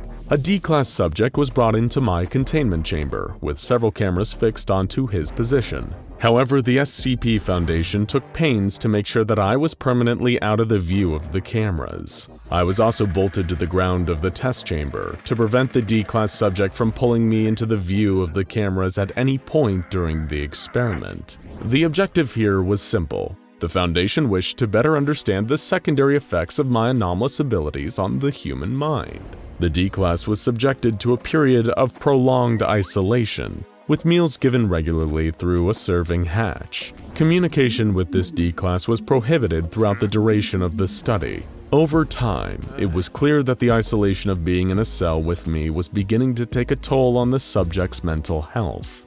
Due to my lack of a brain, lungs, and a tongue, I am somewhat lacking as a conversationalist. He spent the first few days loudly vocalizing his complaints and banging his hands up against the walls of the containment chamber, begging to be freed from the room. I felt that this was somewhat unreasonable on his part. There are far worse anomalies in Foundation containment that he could have been locked up with. Compared to, say, SCP-106, I am incredibly reasonable, not to mention the fact I make far better toast than he does. After the initial period of distress, the D-Class became resigned to his situation and fell into a morose silence. He would occasionally mutter to himself in what appeared to be a state of fear and self-pity. It took almost 45 days for him to fully manifest the secondary effect of my anomalous state. 2 weeks sooner than it typically takes for subjects to begin believing that they, like me, are toasters.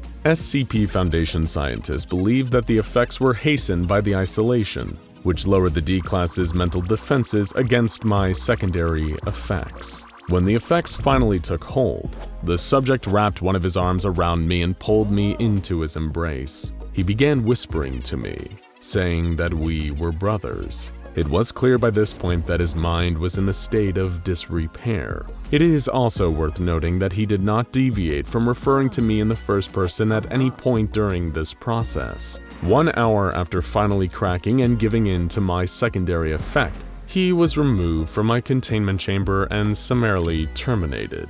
Senior researchers believed it was unlikely his mental state would recover after the experiment. Next came Experiment 426-3. The SCP Foundation seemed eager to discover the parameters of my anomalous effects, and wanted to know if the effects are only operable when my body, for lack of a better word, is whole. A single screw was removed from me and presented to a D-Class that had no knowledge of my identity and anomalous effects. The Foundation researchers were somewhat concerned when the D-Class referred to it as my screw. This was a rather positive development for me, as they realized that attempting to destroy me would be a fruitless endeavor. Even the parts left behind would likely have the same effects. In the final recorded experiment, the SCP Foundation wished to test the range of my anomalous effects. A D-Class subject was placed in a cell adjacent to mine, and was to be kept there until my secondary effects manifested. The D-Class remained in the cell for 90 days, but the effects never manifested. Following the experiment, the D-Class was terminated, but researchers seemed relieved to find the limits of my anomalous abilities. A researcher appended a note to my file reading, "Thank God there are some limits to my effects." A lot of us were really starting to get worried about me. After performing studies into the nature of my abilities and their limits, I was given the Euclid class. This is because while my effects can be unpredictable, their knowledge of my traits makes me relatively easy to keep contained. And of course, being a toaster, I do not have the required physical traits to make a run for it if the opportunity arises. I am to remain sealed in a windowless chamber, preventing anyone from observing me directly. A misleading label is placed on the door to prevent people from knowing that I am a toaster and causing my anomalous primary effect to spread. Only level 3 and above personnel are to know of my presence, and particularly of my properties. Assigned personnel are to be rotated out on a monthly basis to prevent contamination by my secondary effect. Psychiatric evaluation is mandatory at the end of the month for anyone who works with me. If personnel are deemed unaffected, they may be reassigned to me no less than 4 months after their last rotation with me. Any personnel affected by me are to be given a Class C amnestic and transferred to a different site. So how are you feeling right now? A little warm, perhaps? Is that a fever? Or are you feeling like you could maybe warm up a nice, freshly sliced piece of bread?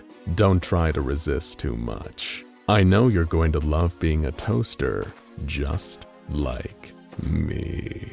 Roll up, come one and all. The circus is in town, and not just any circus. The greatest show in all the multiverse. Don't pay attention to the fact that the tents weren't here yesterday, or that you don't remember hearing anything about it before now. That's just the circus magic at work. And there's no circus more magical or more mysterious than Herman Fuller's Circus of the Disquieting. It's a show so marvelous that even the SCP Foundation wants to get in on the act. So come watch the show, come feel the magic.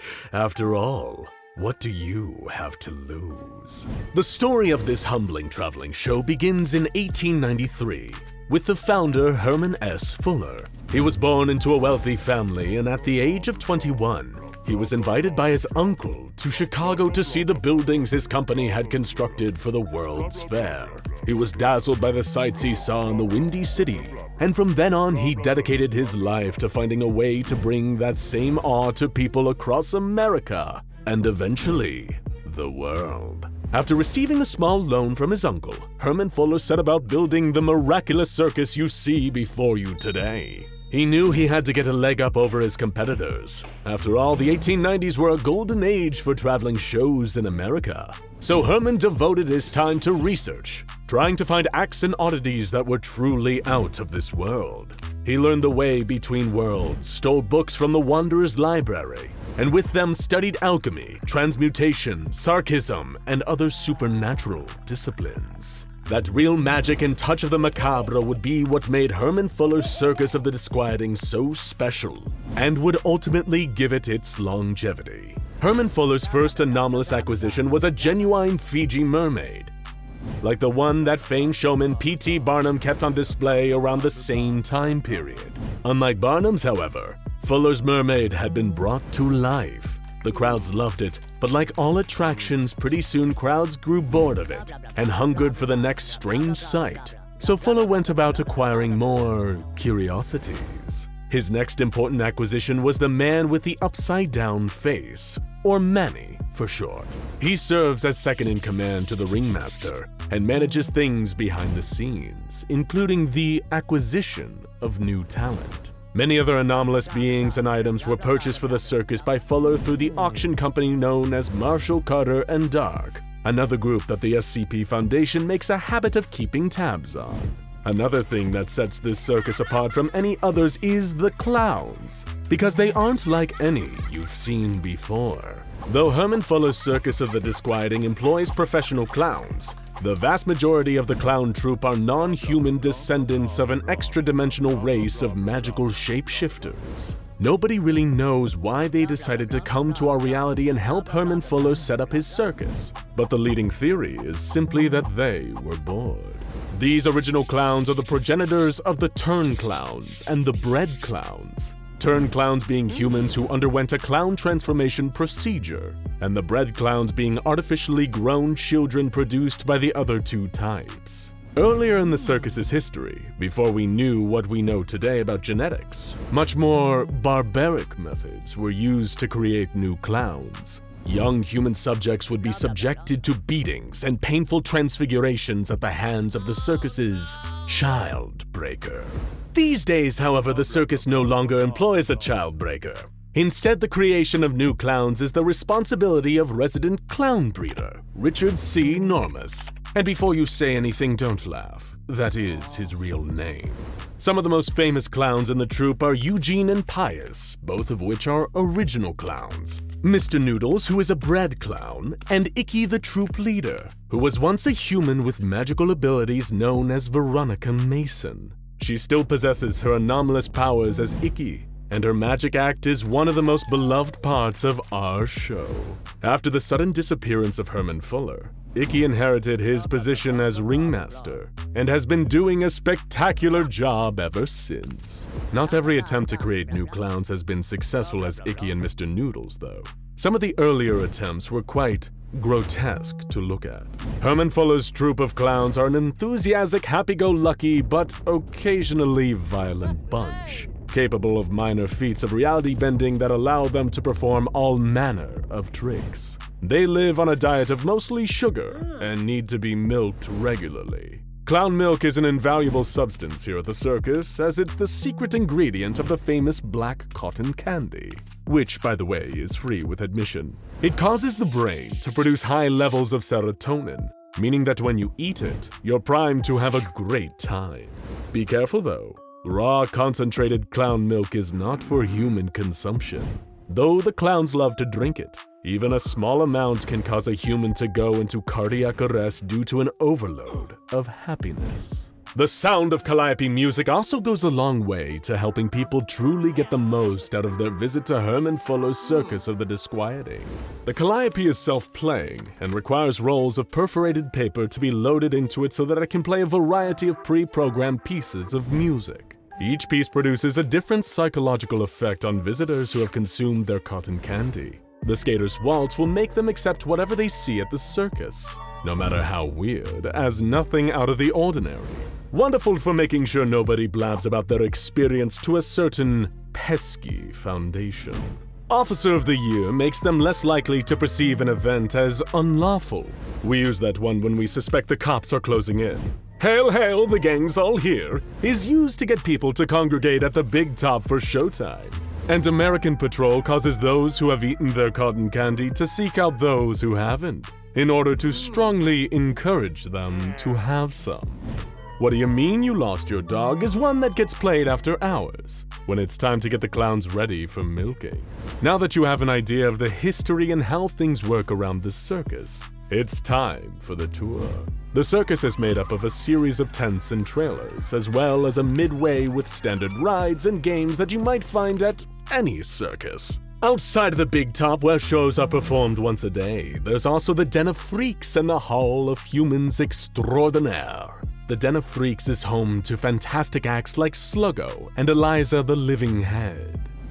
Sluggo is a man whose eyes are on stalks like those of a slug, and he can bend those stalks into any shape he wishes. He can even use them to create the shapes of human faces. Eliza the Living Head is a woman whose head lives independently of her body, which is safely kept in storage. Even without her body, she can speak and sing and often answers questions from the audience. The Hall of Humans Extraordinaire is home to performers who lack physical anomalies, but otherwise display otherworldly talents like the amazing Zoltan, a fortune teller and alchemist who Fuller picked up at a place called the Utterly Bizarre. The Hall of Humans Extraordinaire also used to be home to Icky the Clown, back when she was still Veronica the Magician. The recent lineup has changed quite a bit thanks mainly to the activities of the circus's constant enemy. You guessed it, the SCP Foundation. Or as they are better known to the stable of interdimensional clowns as the Miss SCP Foundation. The Foundation does not appear to be a fan of circus folk, and many of the former acts are now in their containment. For example, Madame Rezarta and her amazing palm reader, also known as SCP-1884-A and SCP-1884-B. Madame Rezarta was a blind Albanian woman in her 60s who was born without hands. She shared a psychic link with a creature named Luana, who was a large, shapeless entity made up of 932 hands. 929 of these hands appear to be those of an old woman and share Madame Rezarta's DNA, but the remaining 3 hands seem to be from a male Caucasian adolescent, an adult Hispanic female, and a Bengal tiger. Through her psychic link, Luana acted as Madame Rezarta's eyes, feeling its surroundings to provide her with a mental map. Fuller attempted to buy the 2 of them when they were 8 years old, but when their parents refused, he sent Manny to whisk them away under the cover of darkness. Madame Rezarta's act involved sending Luana to feel the faces of audience members, and then trying to describe their appearance based on what Luana felt. The act was a hit, but Madame Rezarta claimed to have been horribly abused during her time with Herman Fuller. The 2 of them escaped while on tour and were picked up by old SCP while trying to rent a hotel room in the UAE. Then there's Virtuoso, also known as SCP-1860. Virtuoso was once a book of sheet music that was transfigured by Herman Fuller into one of the circus's original acts. It's a tall, thin humanoid being encased in a densely woven paper-based material that stretches like nylon or spandex. It constantly drips black ink which it has a telekinetic control over. It uses the ink to create the shapes of musical notes, which float around it while it sings. Virtuoso can sing in multiple voices at once across different vocal ranges, and constantly performs arias and show tunes for whoever is listening.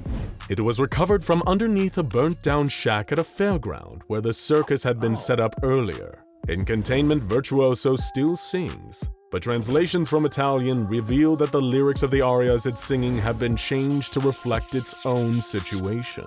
Some of these translated lyrics include, "One day I'll tell you of my creation and life within the circus, born from the ringmaster, his breed." Another act the circus dearly misses is Motormouth, also known as SCP-2094. He was one of the rare human clowns born in New York City in the late 70s. From birth, he displayed a supernatural level of flexibility in his lower jaw, and as he grew older, he discovered that he could swallow large objects and store them in a kind of pocket dimension until he needed them again. Unlike Madame Rezarta, he went with Manny willingly, as even at 8 years old, he knew that his alcoholic mother didn't care if he lived or died. Motormouth took to the circus like a fish to water, and grew from a shy child into a very talented, talkative, and highly charismatic adult. He was a juggler first and foremost, who would catch pins, balls, and knives in his mouth as part of his routine. But the name Motormouth came later in his career when he let a stunt driver drive a car off a ramp and down his throat. However, as great an act he was, a conflict arose between him and Manny over Manny's questionable methods of sourcing new acts. Manny found out that Motormouth had been helping some of the anomalous kids that Manny brought in to get back to their families. And as punishment for his insubordination, he was locked in a box and left behind at the end of a Japanese tour. The box was marked for Essie, because Manny thought being put in containment was the best punishment he could think of.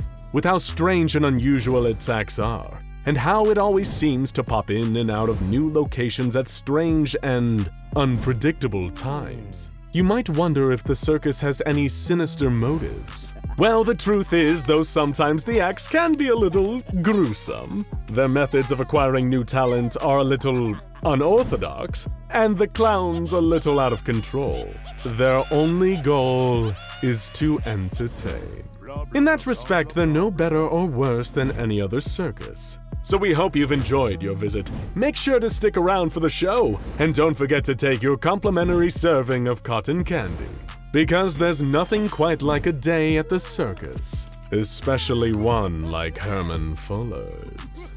We hope you're ready, folks, because today we're discussing the most dangerous SCP of all time. We know you've probably heard this before, but seriously, this one is the absolute top of the pyramid of fear. Or the fear amid, if you will. This SCP makes 682 weep in terror for its life. It makes the old man, SCP-106, consider turning his life around and taking up a career in humanitarian work. It even makes the dreaded Scarlet King himself, the Lord of Chaos, the ultimate despair, quake in his spiky red boots. It's just that utterly terrifying.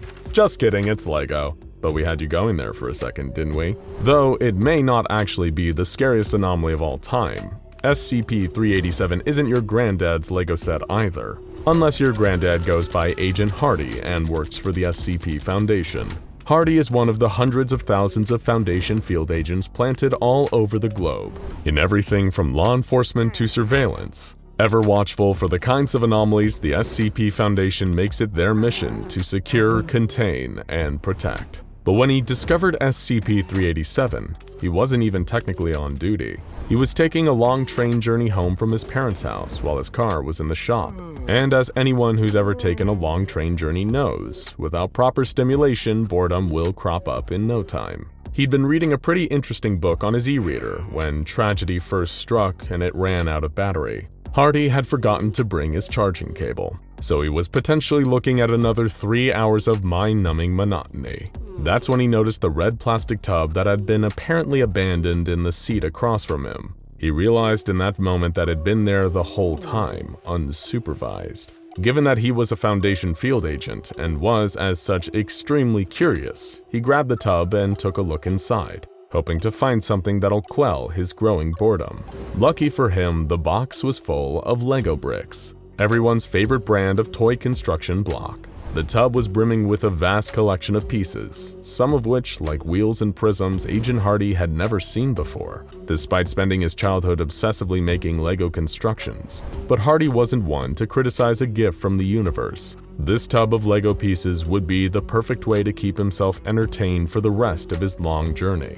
He spent the next hour or so meticulously recreating Site 19 in Lego form on the table in front of him. When the building was done, he decided to have some fun and populate the site with a collection of Lego men, standing in for SCP Foundation scientists, containment specialists, and guards. After finding a torso with a lab coat in the box, Agent Hardy decided to make a tiny Dr. Bright to start with. However, as soon as he made the tiny Lego scientist and set it down on his new Site 19 playset, he realized that everything was not as innocently typical as it seemed. The little man instantly began to walk, immediately picking up a tiny Lego clipboard and heading towards the Euclid containment wing. Agent Hardy had discovered a brand new anomaly on his day off while playing with toys on a boring train ride. Philosopher L.P. Jacks was certainly right when he said, "A master in the art of living draws no sharp distinction between his work and his play." Naturally, Agent Hardy immediately took the little Lego man apart, along with his Site 19 simulacrum, and alerted his superiors at the SCP Foundation. His coworkers met him at the next train stop platform. Not long after, the box of seemingly living Lego pieces, redesignated SCP-387, was in the hands of Foundation researcher Dr. Arch. His first priority was finding out what exactly they were all dealing with here, whether there was more of it out there, and whether it was dangerous. Attempts to investigate the origins of SCP-387 were mostly fruitless. Undercover Foundation agents investigated every Lego-producing location they could find, but found no evidence of anything similar to 387 being produced. And of course, as with anything that seemed to be an anomalous toy, all possible links to Dr. Wondertainment were also explored. But again, nothing came up. This was probably for the best. If 387 was a Dr. Wondertainment product, it probably would have built itself into an actual-sized dinosaur and started eating people already. All further investigations into 387's origins were subsequently dropped. With background research turning out to be a dead end, Dr. Arch decided to get down to business doing the fun part, actual experimentation. After gathering all the proper permissions from his superiors, the testing commenced. In Experiment 387-A, Dr. Arch recruited a number of Lego-loving D-classes. After all, even convicted robbers, arsonists, and murderers love Lego, and made them construct a little Lego community inside a testing chamber. This consisted of a small main street with a number of Lego stores, a residential area, and a bar. As soon as the D-classes constructed a variety of little Lego men and released them into the community, they instantly came to life and began performing their roles perfectly. Some took up jobs in the various stores, cafes, and boutiques. Others acted as patrons for the different businesses. The Lego men were even noted as forming rudimentary family units. One man did fall into the river in this Lego city, but otherwise things were going smoothly.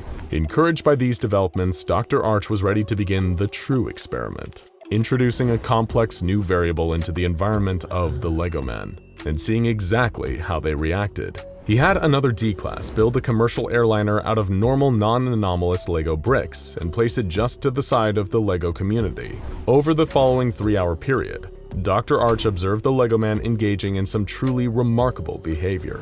Upon noticing the plane, the Lego man began to form a plan. They first procured the necessary equipment from the SCP-387 tub and headed over to the plane for a hard day's work. In Lego Man time, at least. With remarkable efficiency, the citizens of the Lego community began forming a fully functional airport around the plane.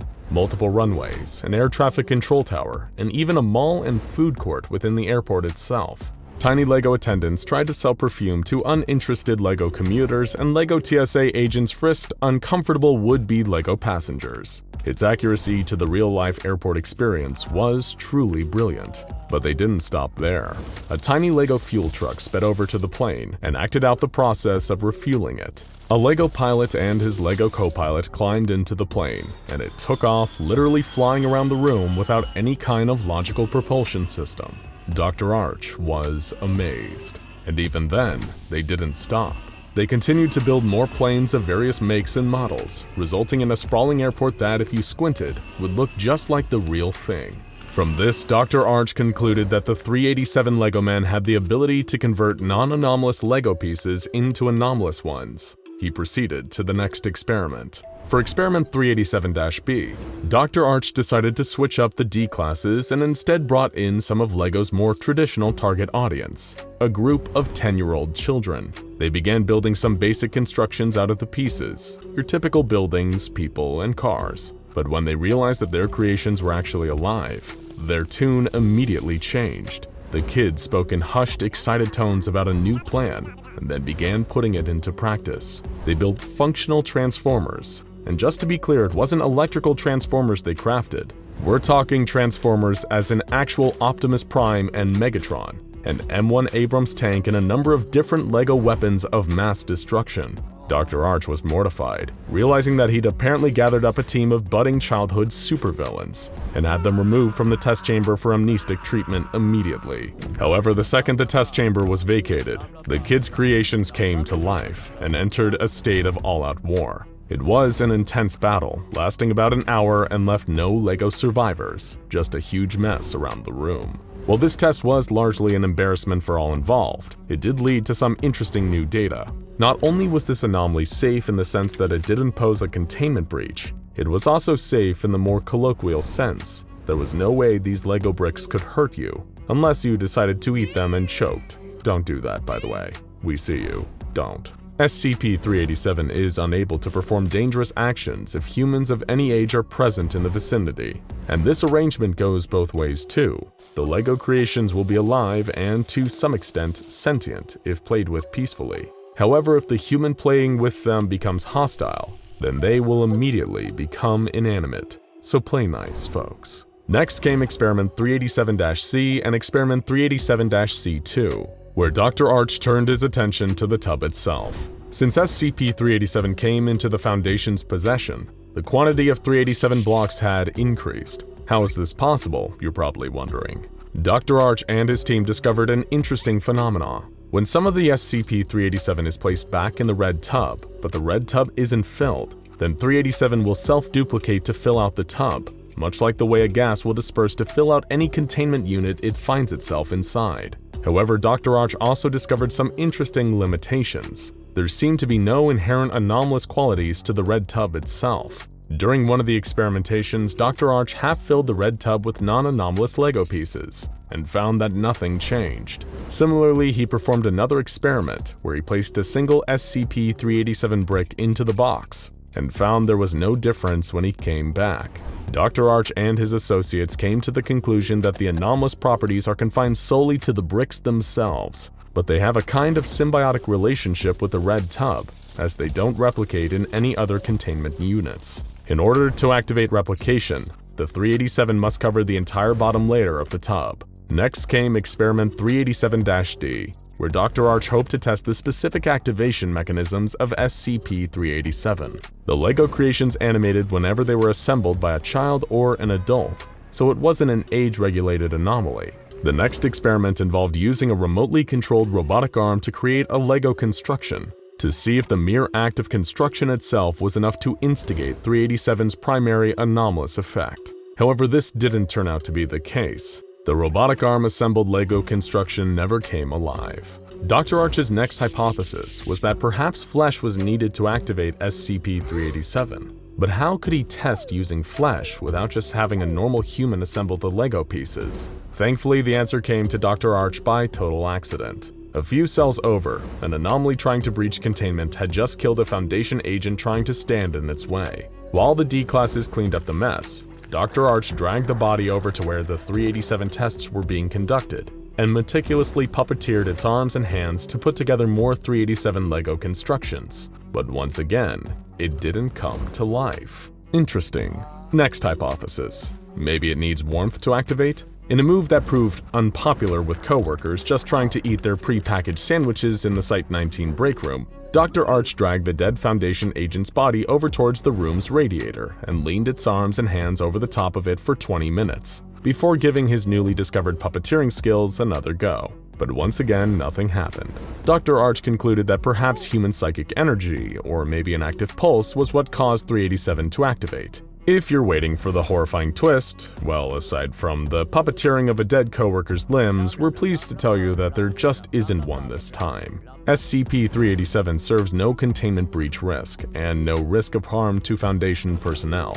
In fact, playing with the living Lego has led to an 87% increase in morale for Foundation staff. So as long as you fill in the proper forms and tidy up afterwards, you're actually allowed to play with the SCP-387 anytime you want. After all, working for the SCP Foundation is a stressful job, and really we're all children at heart. Oh, and there was one more experiment. Experiment 387-E, where a LEGO community was built using SCP-387, and then a pile of Mega Blocks, LEGO's most common imitator, was introduced into the mix. The LEGO men of the community really weren't pleased by this. While the actual details of what happened have thankfully been expunged, the one clue to what may have happened came from a note left by Dr. Arch. That's right, the puppeteer guy. His notes on that experiment were 4 simple words. Oh no, not again! Feeling hungry? Maybe you could go for a snack right about now, or a nice refreshing can of your favorite soda. Perhaps if you've got some change burning a hole in your pocket, a nearby vending machine would be a good choice. And trust us, there's no vending machine like this one. SCP-261 will give you a treat that's out of this world, or rather, out of this dimension. That's how this safe class anomaly earned its incredibly accurate name, the Interdimensional Vending Machine. It was first discovered in a dark alley in Yokohama, Japan. Japan is a place where you can find a number of strange and surprising things in vending machines, but nothing quite like this. The Foundation was first alerted to its presence after one of their web trawlers noticed some interesting chatter on Japanese online message boards about a magic vending machine. To these Japanese forum users, it sounded like a fanciful urban legend, a vending machine where you could get something truly fantastical if you have the yen to spare. But upon thorough investigation, field agents of the SCP Foundation discovered that the machine was no legend and brought it into containment. It's the kind of thing you wouldn't look twice at. An utterly generic black vending machine with no viewing window and a handwritten sign in Japanese that reads, "Out of order." But what the vending machine looks like isn't nearly as interesting as what it's capable of. When you insert your money into the machine, and it's important to note that it only accepts Japanese yen, the machine will dispense some kind of snack food or drink item. However, over time, the more the machine is used in a single day, the more bizarre the items it spits out will become. Foundation researchers have attempted to figure out how the machine works, but their task has been incredibly difficult so far. It doesn't appear to contain any snacks, and it doesn't seem to be made of any anomalous parts. Moreover, the machine simply won't work when the front panel is opened, or when any surveillance equipment is placed inside. In other words, it's pretty much impossible to look this gift horse in the mouth. Strangely, the machine is also capable of working without power, though when unpowered the vended products are likely to become stranger much faster. But let's be honest here, you're not here for Vending Machine Mechanics 101. You want to hear about all the weird stuff that SCP-261 dispenses, and frankly, we're with you on that one. Lucky for all of us, this is one of the anomalies that the Foundation has truly extensive test records on, providing us with a highlight reel of some of the strangest, wildest, and downright most interesting snacks and drinks straight out of another dimension. Bon appetit! Let's start off nice and easy with some of the snacks and drinks that are not only edible but also sound like they'd actually be pretty tasty. Like Pepsi Dragon Twist, a bottle of Pepsi soda with English packaging that tastes like dragon fruit. PepsiCo does not produce such a product, but honestly we wish they did. Same for Dark Side Cola, a clear liquid that becomes jet black shortly after being opened, which apparently tastes like your average can of Coke with a touch of spice thrown in. But hey, not everybody likes cola. Maybe you're a maverick, a rebel. Only a soft drink with a formal title can quench your thirst, and as such you prefer Dr. Pepper. In which case, maybe the vending machine will furnish you with an interdimensional Japanese product known as Dr. Pepper's Amusing Straw. This spatial anomaly wrapped inside a whimsical Dr. Pepper branded straw seems to contain far more liquid than should be able to fit in the straw. About 1 bottle's worth of soda, to be precise. A nice and convenient solution for whenever you need to get the fix that only an accredited doctor of popology can provide. And if you fancy something from the more intoxicating end of the beverage spectrum, for 600 yen you can get yourself a rare bottle of Billy beer. It's just the thing for those who weren't alive during the Carter administration, but still want to try brew that was endorsed by the younger brother of President Jimmy Carter. This anomalous bottle of suds, which was bottled in the 1970s according to its label, came with a note reading, "I had this beer brewed just for me. I think it's the best I've ever tasted, and I've tasted a lot. I think you'd like it too. Billy Carter." Drinking the beer got a D-class intoxicated for 72 hours. But what if you've just wet your whistle and worked up a hunger in the process? Thankfully, SCP-261 has some delicious interdimensional food to satisfy your cravings. So for starters, how about a tube of the Little Bakery 7-grain? This small aluminum tube lets you squeeze out a blob of dough, which instantly rises and cooks itself into a tasty little loaf of bread. Testing has indicated that the bread is a little chewy, but still tastes completely fine. Not bad for a tubed baked good. How about some seafood to go with that bread? Then maybe for your entree, you can crack open a delicious pack of lemon clams. And we do mean crack very literally here. If you crack this bag of anomalous clams like a glow stick, they boil themselves. And once you open them, you're ready to enjoy a serving of tasty clams that have a slight lemon flavoring to them. Delicious. But if you're not that hungry and just feeling more like a snack than a full fancy dinner, the machine once put out the Lay's Bloomin' Onion. While it appears to be a normal onion, each layer of the onion is a different flavor of chip, leading all the way into the middle. Truly a gourmet snack with more layers than, well, actually exactly as many layers as an onion. And what about for those who are anomalously trapped in the year 2012 and are looking for a snack that is both tasty and meme-worthy? Well, you'd be lucky to receive a 700 yen bacon shirt. It's exactly what it says on the can, an edible shirt that both smells and tastes like bacon, and has no real side effects other than making you smell a little like bacon while you're wearing it. Though this could be a dangerous anomalous effect if you decide to walk through your local dog park while you're wearing it. We've been told it pairs well with the Meat Hat Teriyaki Fedora, a size 64 Trilby-style fedora made entirely out of teriyaki-flavored beef jerky. The object came flattened in a cardboard box bearing the tagline, "You can have your hat and eat it too," which is a pun that probably makes a lot more sense in their dimension. Still a bit hungry? Well, lucky for you, this magical vending machine has got you covered on dessert too. For 700 yen, the Foundation was given an entire edible chess set, with each of the ornate pieces carved from what seemed like hard Pez-style candy. It's less checkmate and more check-ate. Another pun that I promise is funnier in another dimension. And for 300 yen extra, you might walk away with a candy robot playset. These are more hard candy components that can be put together to create functional, anomalous mini robots that move on their own, walking aimlessly and bumping into walls. But what about the full meal craving consumer on the go? Who wants both a dinner and a dessert combined into one disgusting package? Don't worry, the interdimensional vending machine has got you covered. Just 400 yen can net you some delicious turdokochakan. These are balls of fried turkey filled with chocolate, a smaller ball of duck, more chocolate, and in the very center, a small ball of fried chicken. Even the labeling on the product describes it as having 450% of an adult human's daily recommended fat intake. We'll leave it to you to decide if this is a decadent treat worthy of the gods or utterly disgusting.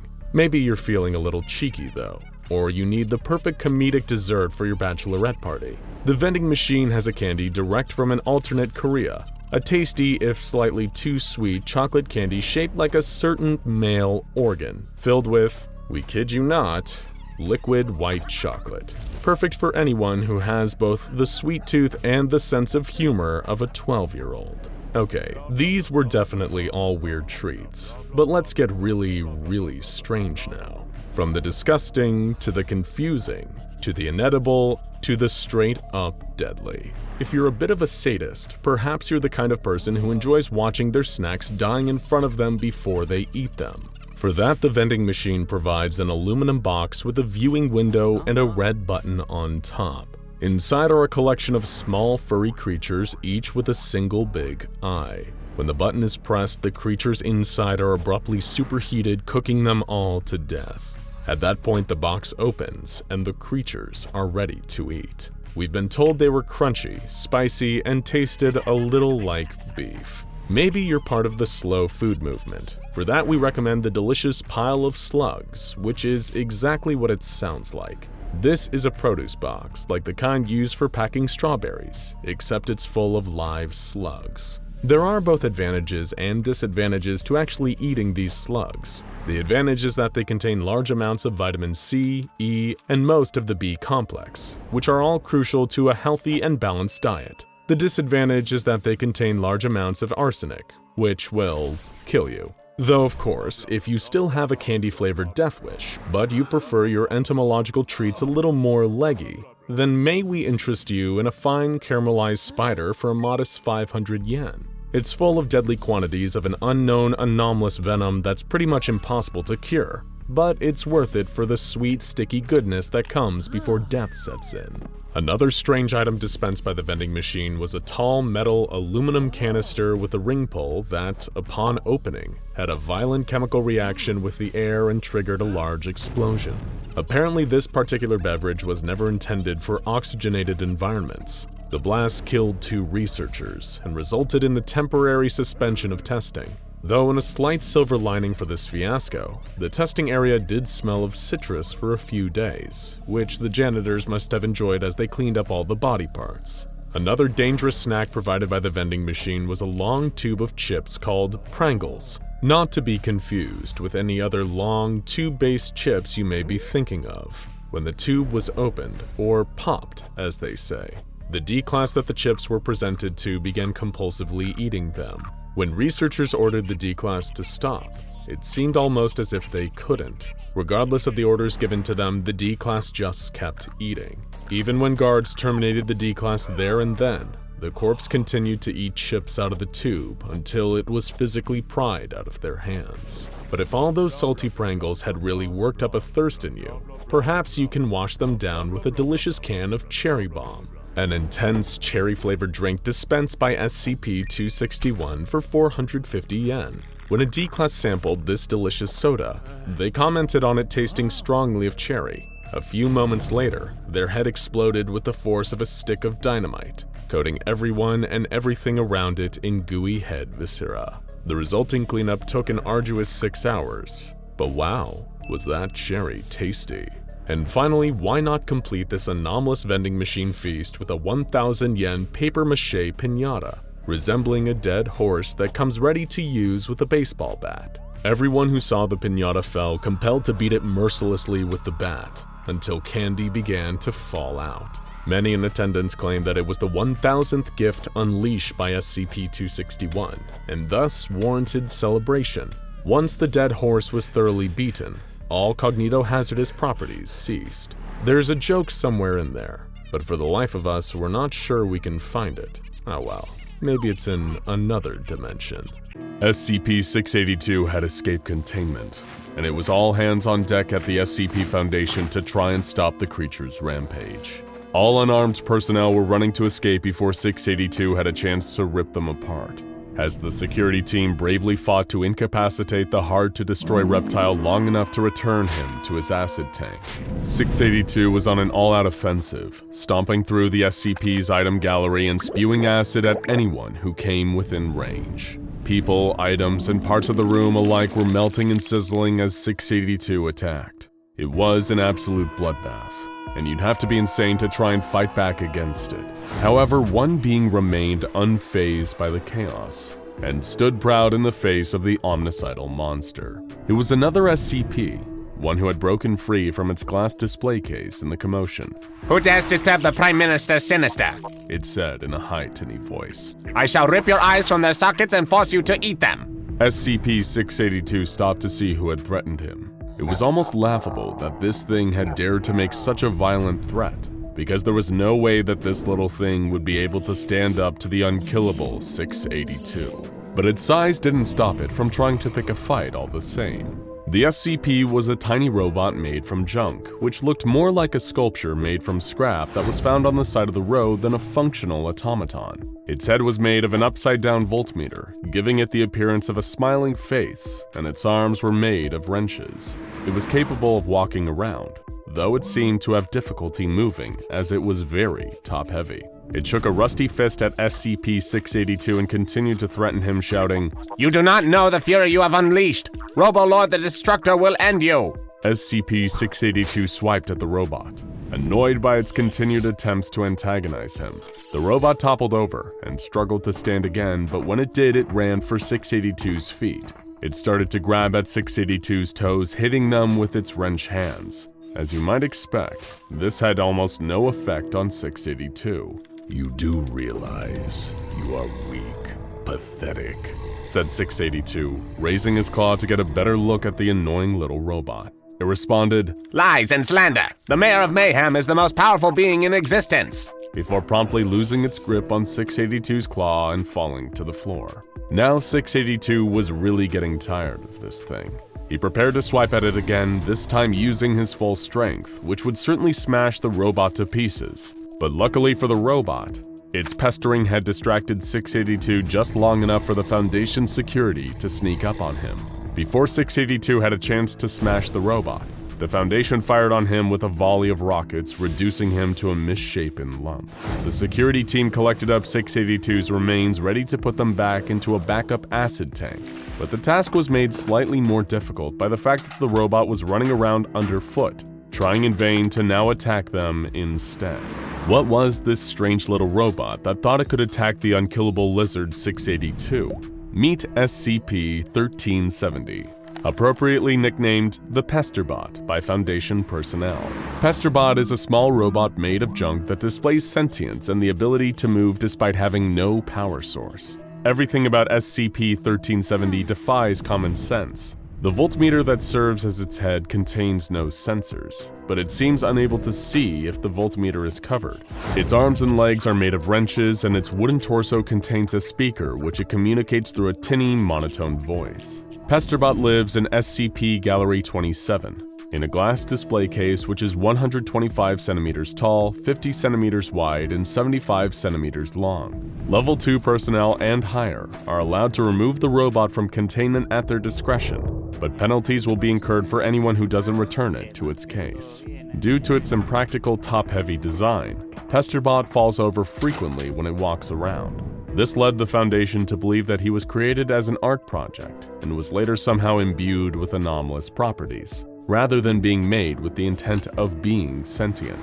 Pesterbot has demonstrated a high capacity for learning, having been taught how to speak in English, French, and Latin. However, the major factor hampering attempts to further test its intelligence has nothing to do with its robotic processing power. No, it's because of its poor attitude.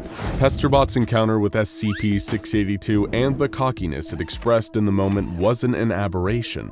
This SCP really believes it's a killing machine, and as a result it will pick a fight with anyone and anything that moves. This even includes its own reflection, and as a result the glass of its container must be made as non-reflective as possible to prevent the robot from damaging the case or itself in attempts to fight its mirror self.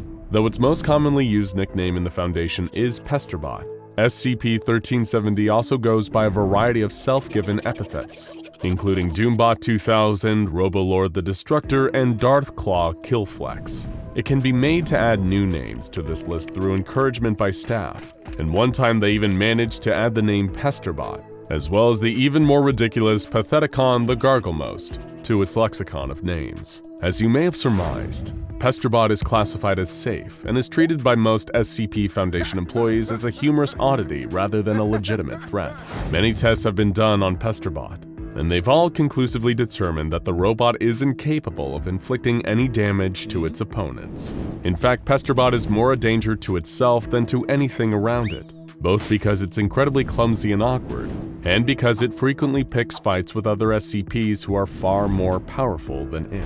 One such scenario that could have gone far worse for Pesterbot than it did was its encounter with SCP-846, also known as Robo-Dude. one of the many Dr. Wondertainment products currently kept in Foundation containment. Robo-Dude is an ordinary-looking toy robot that, upon request, can produce up to 350 robo-accessories that function as real weapons. Robo-Dude can deploy everything from a rocket launcher to a flamethrower to a gun that shoots out an unknown species of insect that can chew through wood.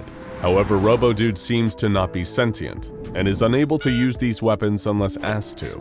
That ultimately worked out in the favor of Pesterbot. During another SCP-682 escape, the two robots were brought into contact as they both had been broken out of their respective containment spaces during the brouhaha. Robo-Dude, searching for a robo-pal to play with, came upon Pesterbot, who immediately started spouting its usual overdramatic threats. I am the Crushmaster, doomed to all I survey, Pesterbot said. Gaze upon my might and weep. Identify yourself that I might know whose destruction I shall sow. Robo-Dude, not programmed to know how to respond to such a statement, simply responded by asking Pesterbot if it wanted to play. Pesterbot continued to trash-talk Robo-Dude, until Robo-Dude decided the best way to play with its new pal was to engage it in its robo-dance mode. Pesterbot accepted the challenge, saying, Activate all that you wish, but your fate is sealed. The Kilotron cannot be defeated. I shall render you unto dust with my mad dancing skills. The two robots proceeded to engage in a dance battle, which the awkwardly shaped Pesterbot failed miserably at. While Robo-Dude was a competent dancer, Pesterbot could only gyrate pathetically before it fell over and rolled around the ground, hopelessly out of time to the music coming from Robo-Dude's speakers. The song ended, and Robo-Dude declared, "Robo-dance is complete, Robo-pal." Pesterbot was unable to accept its failure, and replied, Ha, pathetic one. You have been schooled in the art of the dance by none other than the Mechano-Basher, scourge of 1,000 worlds. Kneel before me before I end your worthless existence.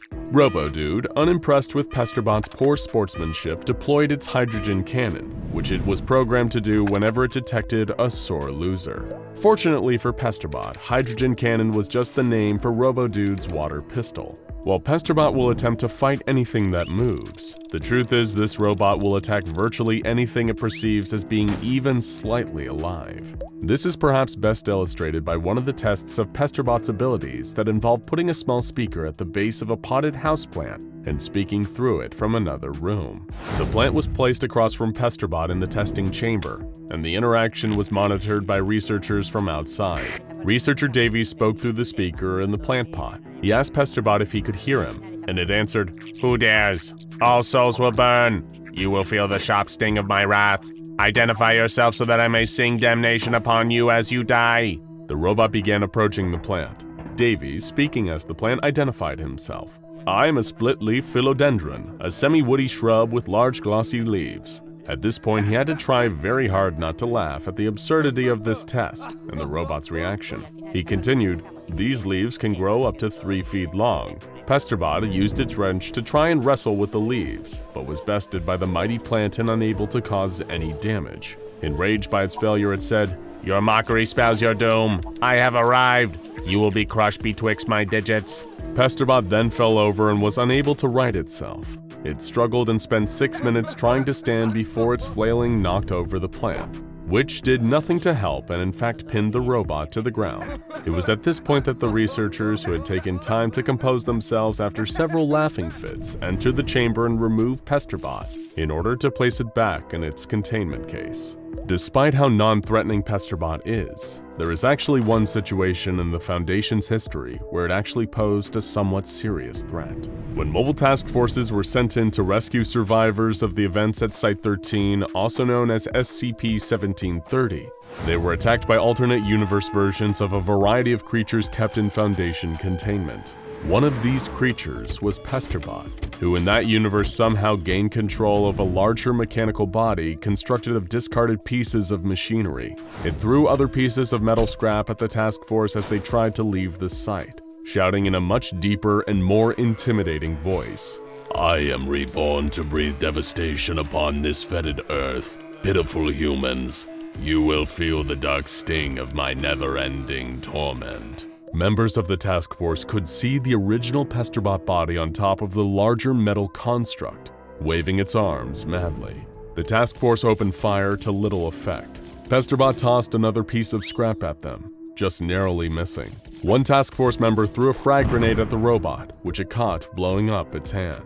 Another one was able to jump into the air and reach the tiny robot atop the larger body, knocking it against the wall and shattering it. Even in the reality where Pesterbot was able to build itself a larger body, it still ultimately wasn't able to put up that much of a fight. Poor Pesterbot, doomed to be a failure in this and apparently every other reality. That's the story of SCP-1370, also known as Pesterbot, one of the most hilariously harmless anomalous entities that the Foundation currently has in containment. Perhaps one day, he'll achieve his goal of conquering the universe. He just has to figure out how to conquer his toy box first. Space travel. It's one of humanity's most truly miraculous achievements, building the technology to defy gravity and journey into the stars above, a place our ancestors could only dream of going. Throughout history, humans have found gods and heroes in the constellations, and today when we look up into the sky, we have the privilege of knowing that flesh and blood mortals live up there alongside them. It's humbling, inspirational, and a downright awesome thing. But of course, there's always going to be naysayers, people who just want to rain on our interstellar parade. And nobody fits this bill harder than people affected by an anomalous phenomenon classified by the SCP Foundation as SCP-2001, the Space Oddity. And before you ask, no, the late David Bowie is not and never has been an SCP. To truly understand this anomaly, we need to take a look at 3 different people who are affected by it to varying degrees. Let's start with your friend Kevin. Even if you don't have a friend called Kevin, you definitely have at least a casual acquaintance just like him. Kevin is a very confident man with plenty of ill-informed opinions he'd be more than happy to argue about until the heat death of the universe. He's the kind of guy who can turn a discussion about your favorite movie into World War III, but you never knew until recently that he held such strong opinions on space travel. One day you were discussing the latest rocket launch with a mutual friend of yours while Kevin just happened to be in earshot. The second you start talking about how exciting it'll be to one day put a person on Mars, he swaggers over, face twisted into a grimace. You're already preparing for him to say something cringe-inducing, and Kevin being Kevin, he doesn't disappoint. Ugh, don't tell me you two dweebs are talking about space travel. What a stupid waste of money. You guys know there's nothing but rocks up there, right? Aliens don't exist. It's all just another excuse for dumb scientists to waste my tax dollars on playing with their stupid toys. How about you two talk about something that really matters? You may be thinking Kevin is just a jerk, and he definitely is, but he's also a victim of SCP-2001. You see, 2001 is described as an anomalous series of neural oscillations that occur during 3 of the 4 stages of sleep, namely NREM, or non-rapid eye movement sleep. During one of these 3 stages, the amygdala, a part of the brain also known as the lizard brain, enters a heightened state of activity for 10 to 15 minutes. Once the process has started, even waking up the affected individual will do nothing to stop the actual infection. There are no traits that predispose people to SCP-2001 infection. It appears to infect people in equal measures regardless of age, gender, and race. Spectrographic analysis on the afflicted has shown that the condition may not be intraneural, meaning originating within the brain, and may actually be the product of an outside influence. The invariable effect of SCP-2001 is the infected developing negative feelings towards the concept of space travel, and increasing gradations of severity depending on which stage of NREM sleep the anomaly began to take effect. Of real concern to the Foundation is that SCP-2001 seems to be manifesting with increasing frequency in astronomers, astronauts, and individuals who otherwise deal with space. The SCP-2001 case manifests in 3 different varieties: Gamma, Beta, and Alpha. Each variety has its own unique traits and idiosyncrasies. We've encountered a Gamma type already, your dear friend Kevin. This is the most mild type of SCP-2001 infection, and also the most common, affecting at least 1% of the global population. It occurs for those who were infected during the 2nd stage of NREM sleep. People with Gamma-type SCP-2001 infection will, for the most part, seem like their normal selves, save for a disparaging attitude towards the concept of space travel. Whenever it's brought up, they'll likely complain and change the subject immediately, but it won't affect their behavior too much overall. The same cannot be said for people with beta-type SCP-2001 infection. Meet Riley. You've never spoken to Riley before, but she's a young woman who likes to hang out at your local cafe, often seen frantically typing on her laptop. You assume she's writing a screenplay or a novel, but in fact she's posting simultaneously on multiple conspiracy forums. Among her favorite theories are that the Earth is flat, space is a hologram, and the moon landing was faked by Stanley Kubrick, director of such films as The Shining and, appropriately, 2001: A Space Odyssey. You made the heinous mistake of going to your local cafe at the same time as Riley one morning while wearing a NASA baseball cap, an error that you would come to regret deeply. You bought a latte and decided to sit down for a moment. Just the briefest little rest, but that was all the time Riley needed. Her eyes seemed to burn with hatred. You asked if there was anything you could do to help her, and she responded, "You're just buying into some propaganda. Do you have any idea what NASA really stands for? It's never a straight answer. All their supposed achievements, the moon landing, the ISS, dehydrated astronaut food, it's all a big sham. NASA is just some slush fund for corrupt government officials. No human has ever been able to survive in space. It's too dangerous. Anyone sent up there will die immediately, no exceptions. And even if they did, it would be pointless. Space is just a dark, infinite void that goes on forever. It's just a big pile of dangerous lies." "Oh, my goodness." Feeling awkward, you decide to just get up and leave. That's when Riley grabs your NASA cap right off your head and throws it in the trash. That's fine. You don't intend on going back for it. You just keep walking, trying your best to move calmly out the door. Wise decision, because Riley is actually a beta-type SCP-2001 infectee. As you can probably tell, beta cases are a lot more severe than gamma cases, and people infected with them seem to come off as deranged conspiracy theorists with a rabid hatred of all space travel. They'll form elaborate fantasies about the falsification of space travel, and will often decry it as too pointless or dangerous to ever be undertaken. But, of course, the danger of beta types pale in comparison to alpha types. These are people infected by SCP-2001 during REM sleep, the stage of sleep typically associated with dreaming. As a result, its effects on the mind are far more dangerous and profound. Take, for instance, the tragic case of SCP Foundation junior researcher Martinez. He was one of the many operatives stationed at Foundation Outpost 12, a complex that works in coordination with NASA to launch both manned and unmanned missions into space on behalf of the Foundation's interests. It's a valuable asset to the Foundation in investigating and combating space-based anomalies. Martinez, who had previously spent time working with SCP-2001 infected D-classes, was part of ground control, something that would prove to be a literally fatal oversight on the part of the Foundation. During the early stages of takeoff for a manned craft, Martinez seemed to become extremely agitated. Over time, this agitation steadily increased and eventually became a full-on breakdown as the rocket ascended. He pulled out some kind of strange, anomalous control device and began disrupting the operations of the rocket. Martinez was shot dead by guards as a defensive measure, but it was already too late. The craft exploded, and everyone on board was tragically killed. Later investigation into the incident found a crucial piece of evidence tying junior researcher Martinez to SCP-2001. They discovered a journal entry he'd written shortly before his breakdown, which seemed to have been written in a completely different style to prior entries, implying that some kind of massive psychological shift had occurred. The following is the contents of that journal entry. "I wish to state first that my mind and body are perfectly sound. I am prepared to submit myself to any and all tests to prove that I am clean. I have the answer to SCP-2001. Just yesterday, during an interview with an alpha-infected D-class, I was asked a question that stopped my mind for a minute. The woman I was interviewing asked me if I knew the Foundation was right. I said no, I wasn't sure. Then she asked me, what if we were right?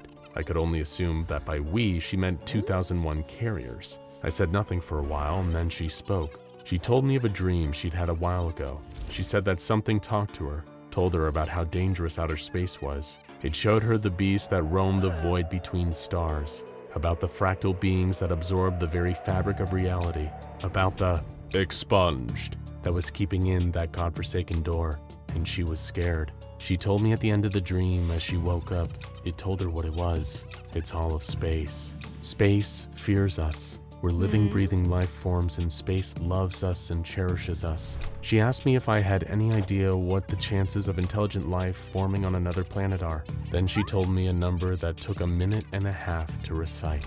By this point, I couldn't speak. I started thinking about the demographics of infection, about the symptoms, about More expunged data here. and suddenly, it all made sense. Some of the things she said stuck in my brain, and they all added up to the same thing, that we are in grave danger if we go out there. We can't go out there. We can't. There's a reason behind SCP-2001, and it's nowhere near as terrifying as all of my colleagues think. Space wants to protect us. There are things out there that would wipe humanity clean off of this plane of existence, and we are too precious to our mother, to our host, to the universe we live in for her to allow that to happen. What I am going to do tomorrow is not the result of infection. It is not the result of madness. It is not a result of anything other than purest knowledge. You see, I found out the truth, and it's more beautiful than I could have ever dreamed. Given what Martinez would later go on to do, it's clear that he wasn't in as sound a state of mind as he thought. As you probably already gathered, people suffering from alpha-type SCP-2001 infection will do anything they can to actively prevent or sabotage attempts at space travel. This is a minor concern when it comes to civilians, but when it infects people who actually work in these fields, like junior researcher Martinez, it can have devastating results. But this isn't where this story ends. While it's currently extremely classified, there is actually a fourth category of SCP-2001 infection, discovered in the wake of Martinez's death. A key element of the alpha strain is that it cannot cause people to perform acts that they would find immoral, such as murdering the entire crew of a manned shuttle with a crash. However, the fourth category, known as Alpha Prime, does away with any moral compunctions whatsoever. People infected with this virus will prevent space travel by any means necessary. And unlike other SCP-2001 infections, you aren't compromised in your sleep this time. The vector for infection is simply talking to someone infected with the regular alpha strain and hearing a few key trigger phrases. That's how junior researcher Martinez caught it from D classes he was working with. What are these key phrases? We still don't know. But if you find that you suddenly have much stronger opinions about space travel than you've ever had before, try to keep them to yourself. Supernatural monsters are on the loose. Practitioners of the arcane arts are here to bring about the end of the world. Sinister paramilitary forces are using paranormal objects to gain an edge over their enemies. In short, things are messed up. And when the anomalous is out of line, we all know that there's only one group you'd ever think to call: the FBI's Unusual Incidents Unit. What? Were you expecting someone else? Sure, they don't have the resources of the SCP Foundation. They don't have the strategy of the Global Occult Coalition. They don't have the ruthlessness of the Chaos Insurgency, or the arcane knowledge advantages of the Serpent's Hand. But they've got to have something, right? Right? Okay, maybe you're not convinced, but you will be. You may not respect them yet, but you'll change your tune when you find out that the Unusual Incidents Unit has dealt with one of the most important anomalies out there, SCP-001, or as the true experts over at the UIU call it, CA3, short for Confirmed Anomaly 3. If the evidence and files put together by the UIU are to be believed, and who are we kidding, of course they are, then they may have the answer to one of the anomalous world's biggest questions. How was the SCP Foundation actually formed? But before we jump into the mysteries of CA3, let's talk a little bit more about the real heroes of today's story, the UIU. This secretive offshoot of the FBI, America's premier domestic intelligence agency, was personally commissioned by J. Edgar Hoover during the Cold War. Why? For the same reason that literally everything happened in the US during the Cold War, to get an edge over the Soviets. Hoover was an extraordinarily powerful man in US politics, his tenure as FBI director spanning the terms of 8 different presidents. If he wanted to start a unit of agents whose sole job was investigating the supernatural, nobody would dare stand in his way. Everyone always talks about the nuclear arms race going on back in the 1960s, but far fewer people talk about the supernatural arms race that was happening at the exact same time. World War II coincided neatly with the 7th Occult War, an important geopolitical event that played a huge role in shaping the Global Occult Coalition and a number of high-ranking members of the Nazi Party were believed to be key figures in this secret magical war. When the Soviets sacked a number of German cities as part of their offensive campaigns in World War II, they were able to bring back scores of anomalous items that the Nazis had been using to consolidate dark power. This didn't bode well for the United States government during the Cold War. After all, the only thing scarier to them than communists were magical communists. The US needed to build up its own anomalous arsenal, and that's where the UIU came in. The FBI allocated some of its okayest personnel to the task. Most were either agents who had experienced a paranormal encounter out in the field, or who were being punished for some kind of heinous mistake they'd made carrying out their duties elsewhere. Despite not being the best of the best, these agents sure were eager to get their hands on some cans. That isn't an innuendo, by the way. The Foundation refers to anomalies it deals with as SCPs, or SCPs. The GOC calls them parathreats, and the UIU calls them cans, again short for confirmed anomalies. Well, when it's an anomalous event or location, anyway.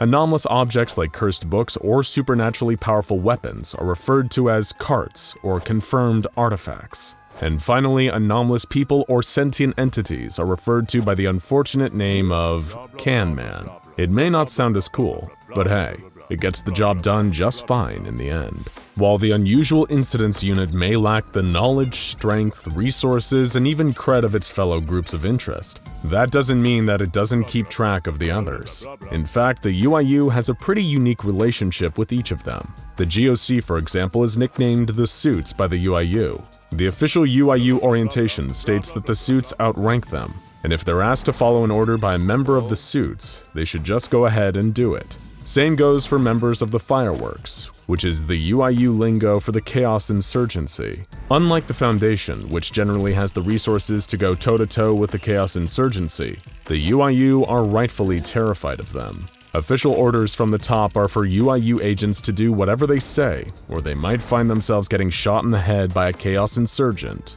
or worse. Next, the Cart Shoppers, also known as Marshall, Carter, and Dark, a sinister gentleman's club and auctioneer of anomalous items. Official protocol is to raid any deals being conducted by Marshall, Carter, and Dark, but oftentimes these raids are unsuccessful, because MC&D's security force are more competent fighters than anyone on the Unusual Incidents Unit payroll. On the other hand of the spectrum are the Can Collection, the official UIU nickname for the Serpent's Hand. UIU leadership recommends against their agents staging any one-on-one confrontations with them. Official memos also contain the phrase, if they give you an order, consider following it. They can probably set you on fire with their mind. And finally, the most important relationship of all is the one they have with the SCP Foundation. Much like the rest of the groups of interest on their roster, the UIU is subordinate to the SCP Foundation, their agents happily taking orders from them at the drop of a hat. They call the Foundation the Skippers, but don't let that casual name fool you. The SCP Foundation is so far above them on the pecking order that they rarely even communicate in any official capacity. When the Foundation talks to the UIU, it's always through code. They wouldn't dream of letting a hapless UIU agent helping them on any major operation, but lazier agents of the Foundation might occasionally outsource work to UIU agents. If ever one of these plucky feds receives a message starting with, "Hey Skipper," they can be sure they're about to have a low-priority anomalous case pawned off on them. The UIU are so subservient to the SCP Foundation that it has sometimes resulted in truly humiliating mix-ups. One high-ranking member of the UIU once took orders from a pizza delivery guy because he thought the pizzeria's name, the Spiced Crust Pizzeria, which could be shortened to SCP, was actually a coded plant sent by the Foundation to deliver a message, rather than a deep dish pepperoni and cheese. Incidents like this are why nobody takes the UIU seriously. But according to them, there was a time before all of this. That time ended on September 7th, 1954, when CA3, or SCP-001 as the Foundation would later call it, first appeared on the UIU's radar. It seemed to be the most standard can you could possibly imagine, an anomalous high school building causing a disturbance in the suburbs of small-town America. The UIU received the call after a number of students claimed the interior of their school suddenly looked completely different than it ever had before, despite there being no records of an official remodel. And we're not just talking about moving furniture and a new coat of paint either. The official CA3 file logs a number of changes. These include, but are not limited to, all the walls in the building becoming steel-reinforced concrete, all the windows being blacked out from the inside, all student desks, personal effects, textbooks, and any other standard equipment left inside the school simply disappearing in the night. The entire floor plan of the building seemed to have shifted,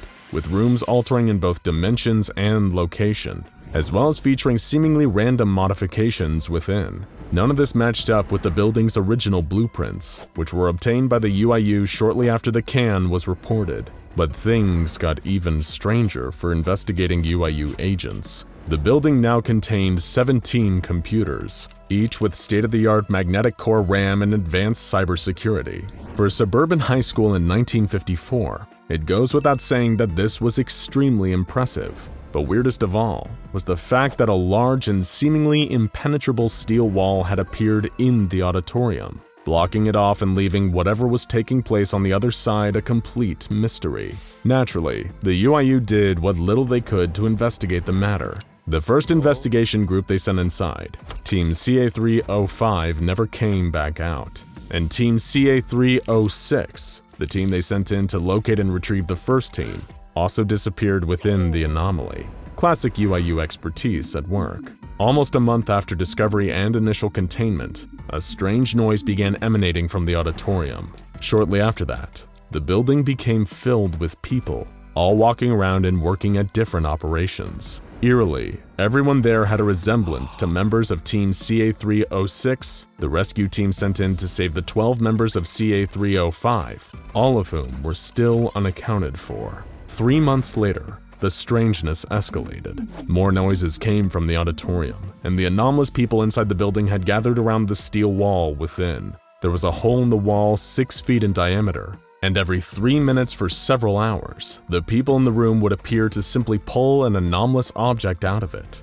The items were then carried away and placed in one of the many rooms that used to be classrooms before being locked up. The people within the building then seemed to start guarding these strange items. Others started performing tests with what seemed like far more advanced technology and methods than what was possessed by the UIU during the 1950s. What was going on here? A few days later, several armed guards exited the building and began guarding the perimeter. When UIU personnel attempted to lead an assault on these guards, they were quickly overpowered, even when advancing with vastly superior numbers. Whether this was due to the skill of the guards or the incompetence of UIU agents is still very much an open question. Though strangely enough, intel bleeding out from the inside confirmed that the people within were treating their anomalous items with UIU containment and testing protocols, which is consistent with the knowledge that CA305 would have had. It seemed almost as though 05, or copies of 05, were creating a new splinter organization from within. And soon enough, it wasn't just confined to the interior of the CA3 building anymore. CA6, a can man that the UIU had been tracking outside the school, was suddenly kidnapped and shoved into a black car by 2 assailants, who appeared identical to Agent Dixon, a man who had been a member of Team CA306. The black car then returned to the CA3 facility and was allowed to enter into the complex by the armed guards. CA6 was then removed from the car by the Dixon clones and placed into containment in one of the classrooms. It wasn't long after that the anomalous people within the CA3 facility made direct contact with the UIU outside. They sent a message in Morse code on May 1st, 1965. The people sending this message identified themselves as the 05 Council, a name that seemed to be taken directly from the 05 recon team sent into the facility months ago. They identified the new organization that they just constructed within the confines of the CA3 facility, the SCP Foundation. They just opened their very first containment site. This new foundation expressed the desire to become allies with the Unusual Incidents Unit, but sadly for them, it was essentially the last time they'd ever really be relevant. If this Foundation origin story is to be believed, and as with all entries under the title SCP-001, it's worth taking it with a healthy dose of skepticism. Then the UIU witnessed the birth of the organization that would quickly go on to outperform and overshadow them. A big win for humanity in the quest to secure, contain, and protect ourselves from dangerous anomalies, but another L for the UIU. Very few people would enjoy getting eaten by a bear in the woods, that would undeniably be an extremely unpleasant thing to happen to anyone. Heck, it's certainly enough to put a damper on an otherwise fun weekend of camping. But the one consolation of undergoing such a tragedy is that you at least know nature is taking its course. After all, bears live in the woods, and if you decide to enter their turf, there's an unwritten agreement that you'll just accept the consequences if a bear decides it doesn't want your company. It's another thing entirely if a bear eats you in your bedroom in the middle of suburbia miles away from any nearby forest. That's the unfortunate fate that befell little Tommy Ellis. His parents heard the bellowing roar of a bear upstairs, the floorboards creaking under its sudden weight. What was happening up there?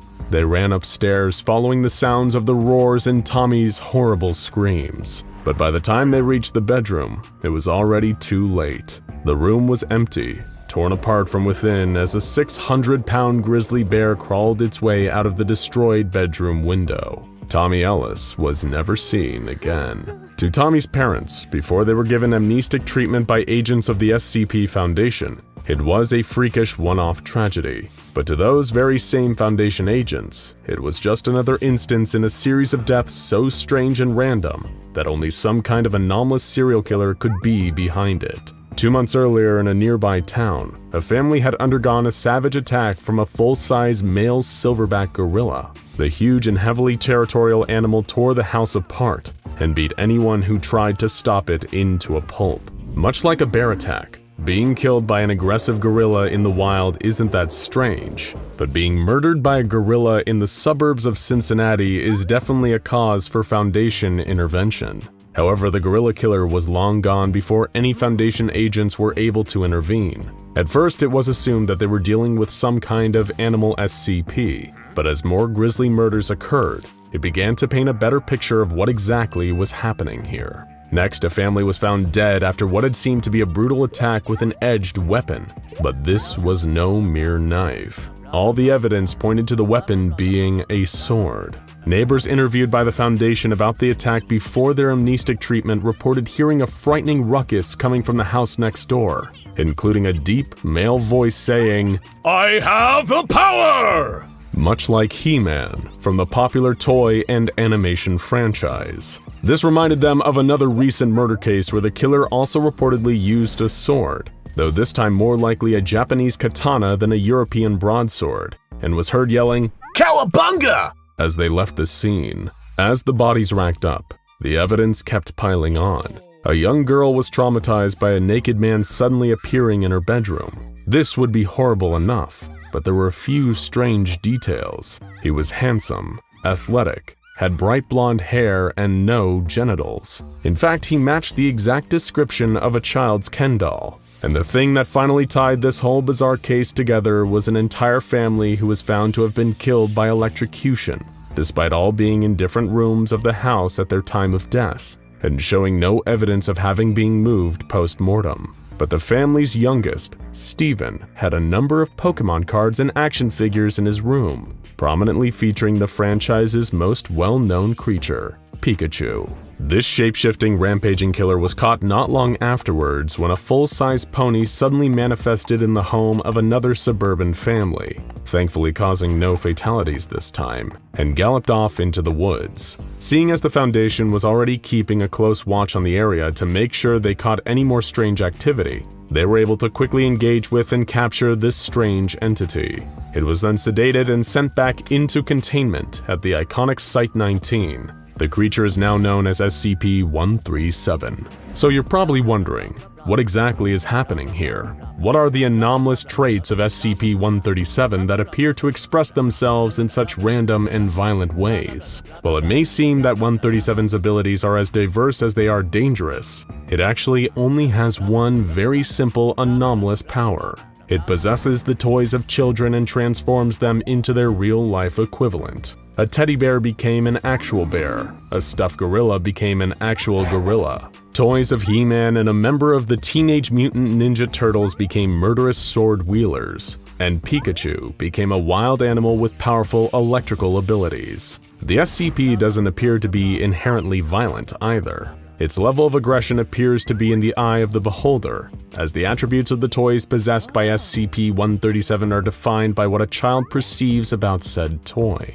For example, a pretend gun becomes a real one, capable of firing real bullets. Toys of dangerous animals become equally deadly in their real SCP-137 counterpart. Warriors and soldiers become powerful killing machines. However, this works both ways. Adorable or harmless characters remain equally adorable and harmless when SCP-137 possesses them. It seems as though the entity that possesses these toys doesn't even have a consciousness. It only takes up the mental attributes of its hosts. Incidentally, this was actually a crucial factor in devising the proper containment method for SCP-137 within Site-19. Through testing, the Foundation discovered that SCP-137's anomalous range is at least 250 meters, with a possible upper limit of 500 meters. In order to keep the creature in a consistent and harmless form, the Foundation forbids any unauthorized toy from being placed within the 500-meter radius of SCP-137. Essentially, the Foundation has boxed SCP-137 into a corner,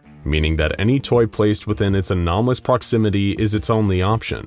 In this case, the Foundation has locked SCP-137 into a form of a wholesome princess doll, identifying itself as Princess Blossom. When asked about its identity in this form, the creature seems to have no awareness whatsoever of its anomalous nature. SCP-137 truly believes it is Princess Blossom while occupying this form, repeatedly asking interviewing researchers whether they're her prince finally coming to save her from this prison. Sadly for 137, her prince will never come, but perhaps she'll spend every day looking at her own cell door and hoping, being physically incapable of knowing any better. But of course, you're not here to engage with the heady existential realities of a shape and personality shifting anomaly. Like any reasonable person in this situation, of course, you want to hear about the experiment logs and find out just how far this entity's ability to anomalously take the forms of living toys can stretch. And don't worry, we won't disappoint you on that one either.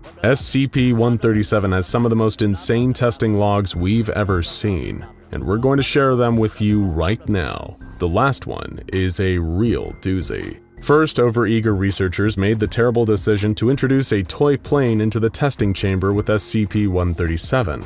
How could this possibly go wrong, right? Well, here's how. The toy plane was possessed by SCP-137, which transformed into a full-sized F-16 jet. This jet then attempted to fly off while inside the testing chamber, resulting in it flying into the side of the chamber and exploding, causing a massive amount of damage to Foundation property. Whenever one of SCP-137's toy hosts is destroyed, it returns to being a toy.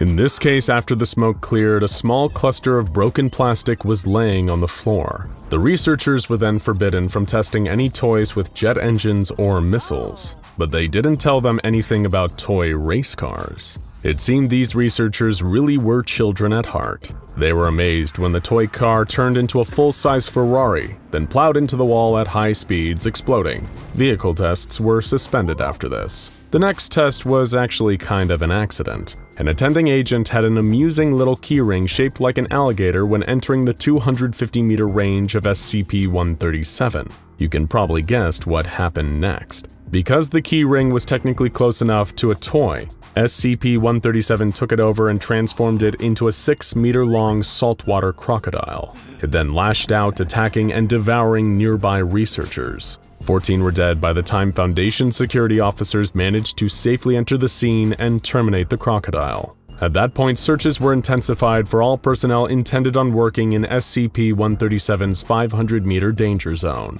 Next, an action figure of an American soldier, complete with a toy rifle. What do you think happened next? If you're guessing that this toy became a violent full-size soldier that then went on to murder a number of Foundation employees before being taken out by several Foundation agents, then you can take any prize from the middle shelf. Just make sure you don't bring your prize too close to SCP-137, or disaster could strike again. After this, a toy police officer was possessed by SCP-137. He began by searching the testing facility for perps and encouraging the researchers to stay away from drugs. This seemed almost charming to begin with, until he pulled out his gun and murdered 2 researchers claiming they were criminals. He handcuffed a third before finally being terminated by Foundation security officers. After this, researchers on the SCP-137 project decided to veer away from testing on violent or dangerous toys, and instead brought in a stuffed panda. the sweetest and cuddliest of all bears. Everyone agreed that this would be a pleasant change when SCP-137 transformed into one of the big adorable beasts. One researcher, overjoyed at the presence of the panda, accepted a hug from it.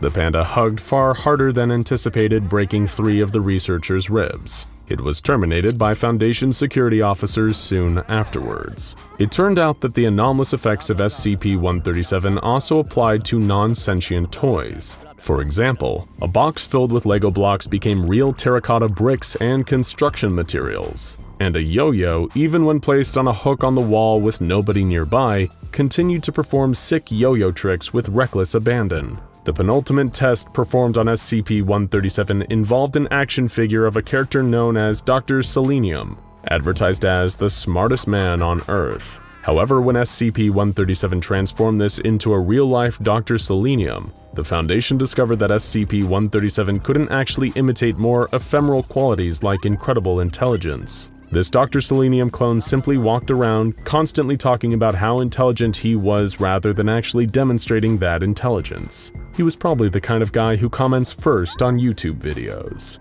And finally, the strangest test of all. The Foundation constantly needs to worry about moles and double-crossers in their midst. They have tests to figure out the presence of double agents working for groups of interest, like the Chaos Insurgency or the Serpent's Hand. But one group that they didn't have tests for were bronies, adult male fans of the cartoon My Little Pony based on the popular toy series. And it just so happened that one of the researchers on the SCP-137 case was indeed a brony. That's why he snuck a doll of the purple pony Twilight Sparkle into the testing chamber, causing SCP-137 to possess it and turn into the real thing. He engaged in a somewhat flirtatious conversation with the talking pony, leading to the pony offering to take the researcher back to her castle so they could hang out. After the testing session ended, the researcher was removed from the project and then reprimanded by his superiors for using an anomaly to fulfill his personal interests. But working at the Foundation is an incredibly hard job, with the risk of death lurking around every corner. So who can really blame a guy for wanting to hang out with his favorite cartoon character between sessions with 096 and 682?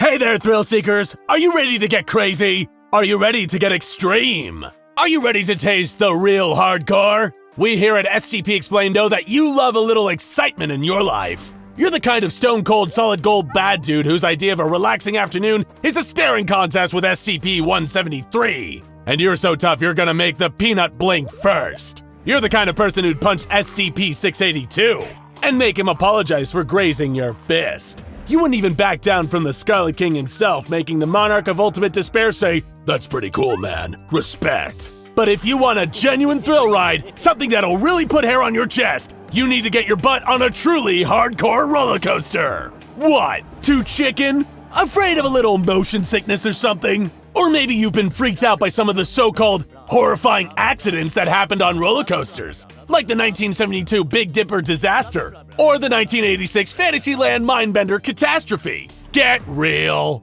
When has a little death scared anyone at the SCP Foundation? And besides, nothing is more awesome than an extreme roller coaster. And believe us, any other roller coaster will feel like kiddie stuff compared to the absolute beast that we're gonna tell you about today. If you're a roller coaster novice, maybe you should try something like the Takabisha over in the Fuji-Q Highland theme park in Japan. This baby boasts a 121-degree drop, famous for making people fall out of their seats. Or maybe you want to try something like Yukon Striker over in Canada. This widowmaker of a coaster has floorless seats, a 360-degree flip, 4 inversions, and a 75-meter drop.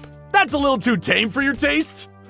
If you're feeling really brave, you can hop on the King Ka over in the New Jersey Six Flags theme park. You'll get a super fast 90-degree climb, followed by a bone-stripping 139-meter drop, a 129-foot camel hump, and a 270-degree spiral. Ha! That'll give you a healthy dose of vitamin G-force. Why are we telling you all about this? Because compared to SCP-2183, all those coasters are like riding a tricycle with stabilizers in your mom's backyard. There's no coaster more powerful, more thrilling, and more adrenaline-pumping than SCP-2183.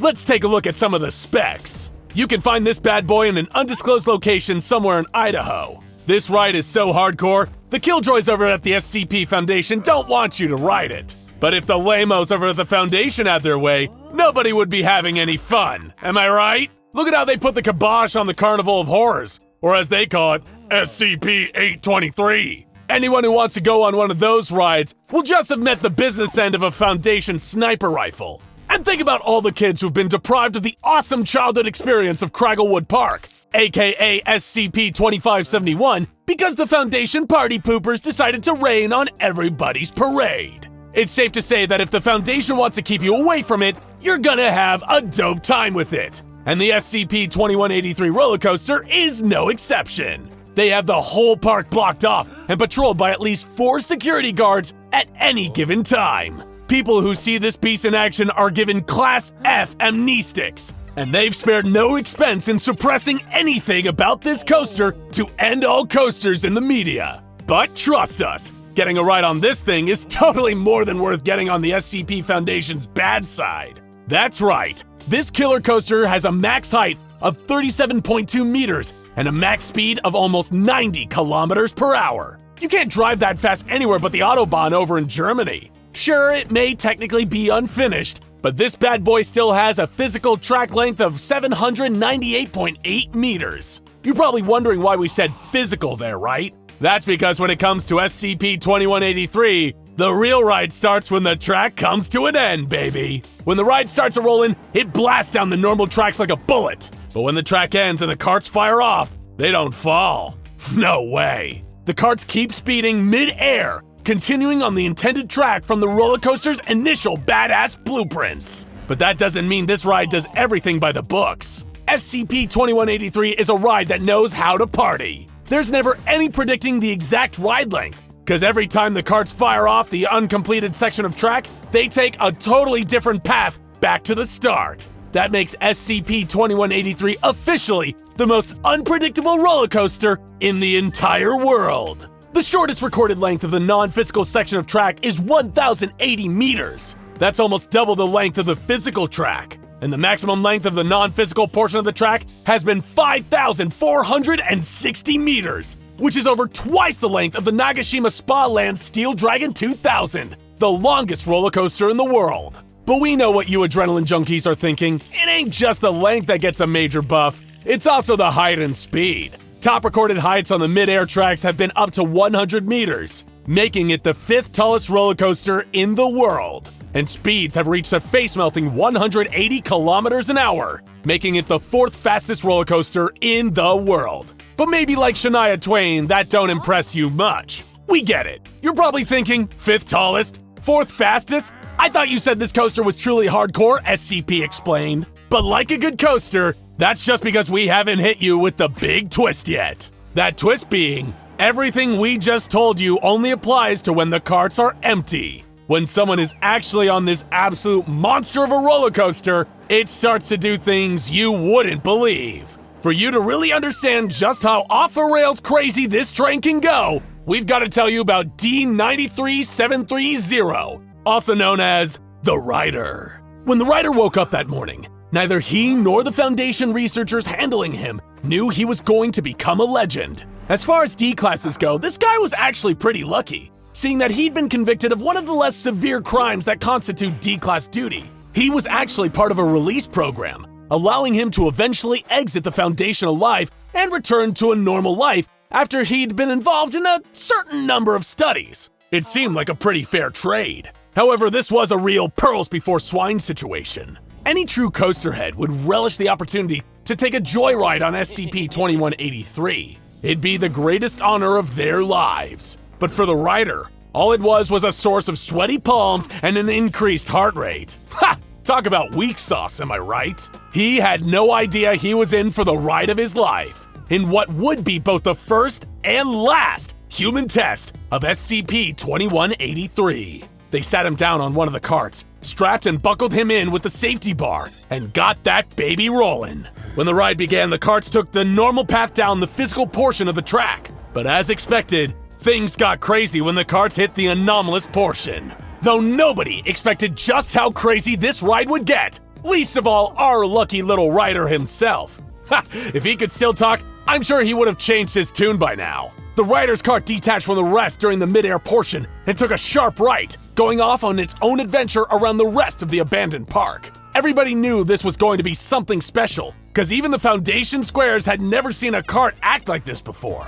It looped around the whole place several times before whizzing through the park like a cruise missile, weaving between rides, stalls, and concession stands with ease. It was traveling blink and you'll miss it fast. This thing wasn't just white knuckle intense, it was broken knuckle intense. The rest of the carts returned to the starting point again and came to a stop, but the rider wasn't getting off that easy. There's a reason we call SCP-2183 the most intense roller coaster in this crazy world of ours. The cart containing the rider went AWOL, heading north out of the park at high speeds, putting it on a disastrous collision course with a nearby town. Well, disastrous if you work for the SCP Foundation. Totally awesome for the rest of us. The thing about a ride on SCP-2183 is that you really get your money's worth. When people nickname this thing the Ride Never Ends, they don't just do that for fun. This ride literally never ends. Over the first few weeks of the rider's ride, the Foundation just tried to suppress news of sightings from spreading. Multiple people around the nearest Idaho towns reported seeing a flying roller coaster cart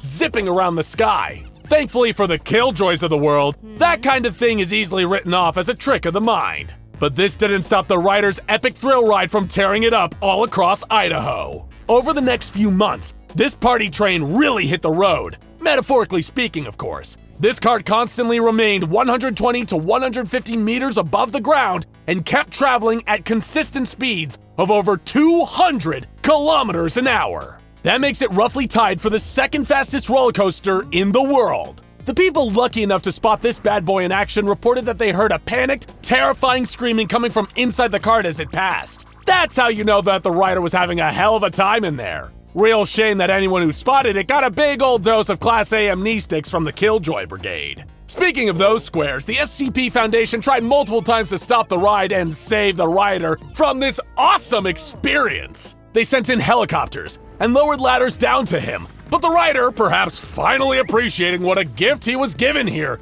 kept his arms fastened to his sides, his face forced into a permanent grimace. Nobody knew how he could still be alive, despite having no food or water in all this time. Ha! We can only guess it's because SCP-2183 is just that awesome. Anytime these Foundation dweebs try to get near the cart, it immediately undertook evasive maneuvers and got the hell out of there. Nobody could bring this ultimate ride to an end. In the end, the SCP Foundation proved they could take being anti-fun to straight-up military proportions. They approved firing a missile at this piece of coaster dream tech, hoping to finally bring its awesomeness to an end. After making a valiant effort to avoid them, the missile eventually struck the cart. They thought the rider inside was dead, but the cart kept flying for another 4 years before finally crashing 34 kilometers from the rest of the ride. Relatively unscathed, probably after crashing into one of those beefy Idaho pigeons. And as the Foundation would soon find out, the rider was still around too. He just wasn't in the cart anymore. Nope, he was suspended in the air in a seated position 124 meters above the crashed carts. We call him the rider, because he's still riding to this very day. And if anyone comes within a 50-meter radius of him in any direction, he'll just fly away until he's alone again. We don't know about you, but we think the rider's whole permanent flying situation isn't a horrific purgatory of eternal torment if he's alive under his comatose state. It's actually the ultimate ride. And really, what more could you want out of life, right? Sometimes people working on the site see him sitting in the cars, often only for a split second. He's one with the coaster now. Total nirvana. Like we said before, kids, the ride never ends. Now go check out a Sea Snail's Fantasy, SCP-1867, A Gentleman, and SCP-5094, Miss J's WizKid Schoolhouse for more interesting safe class SCPs. Totally radical!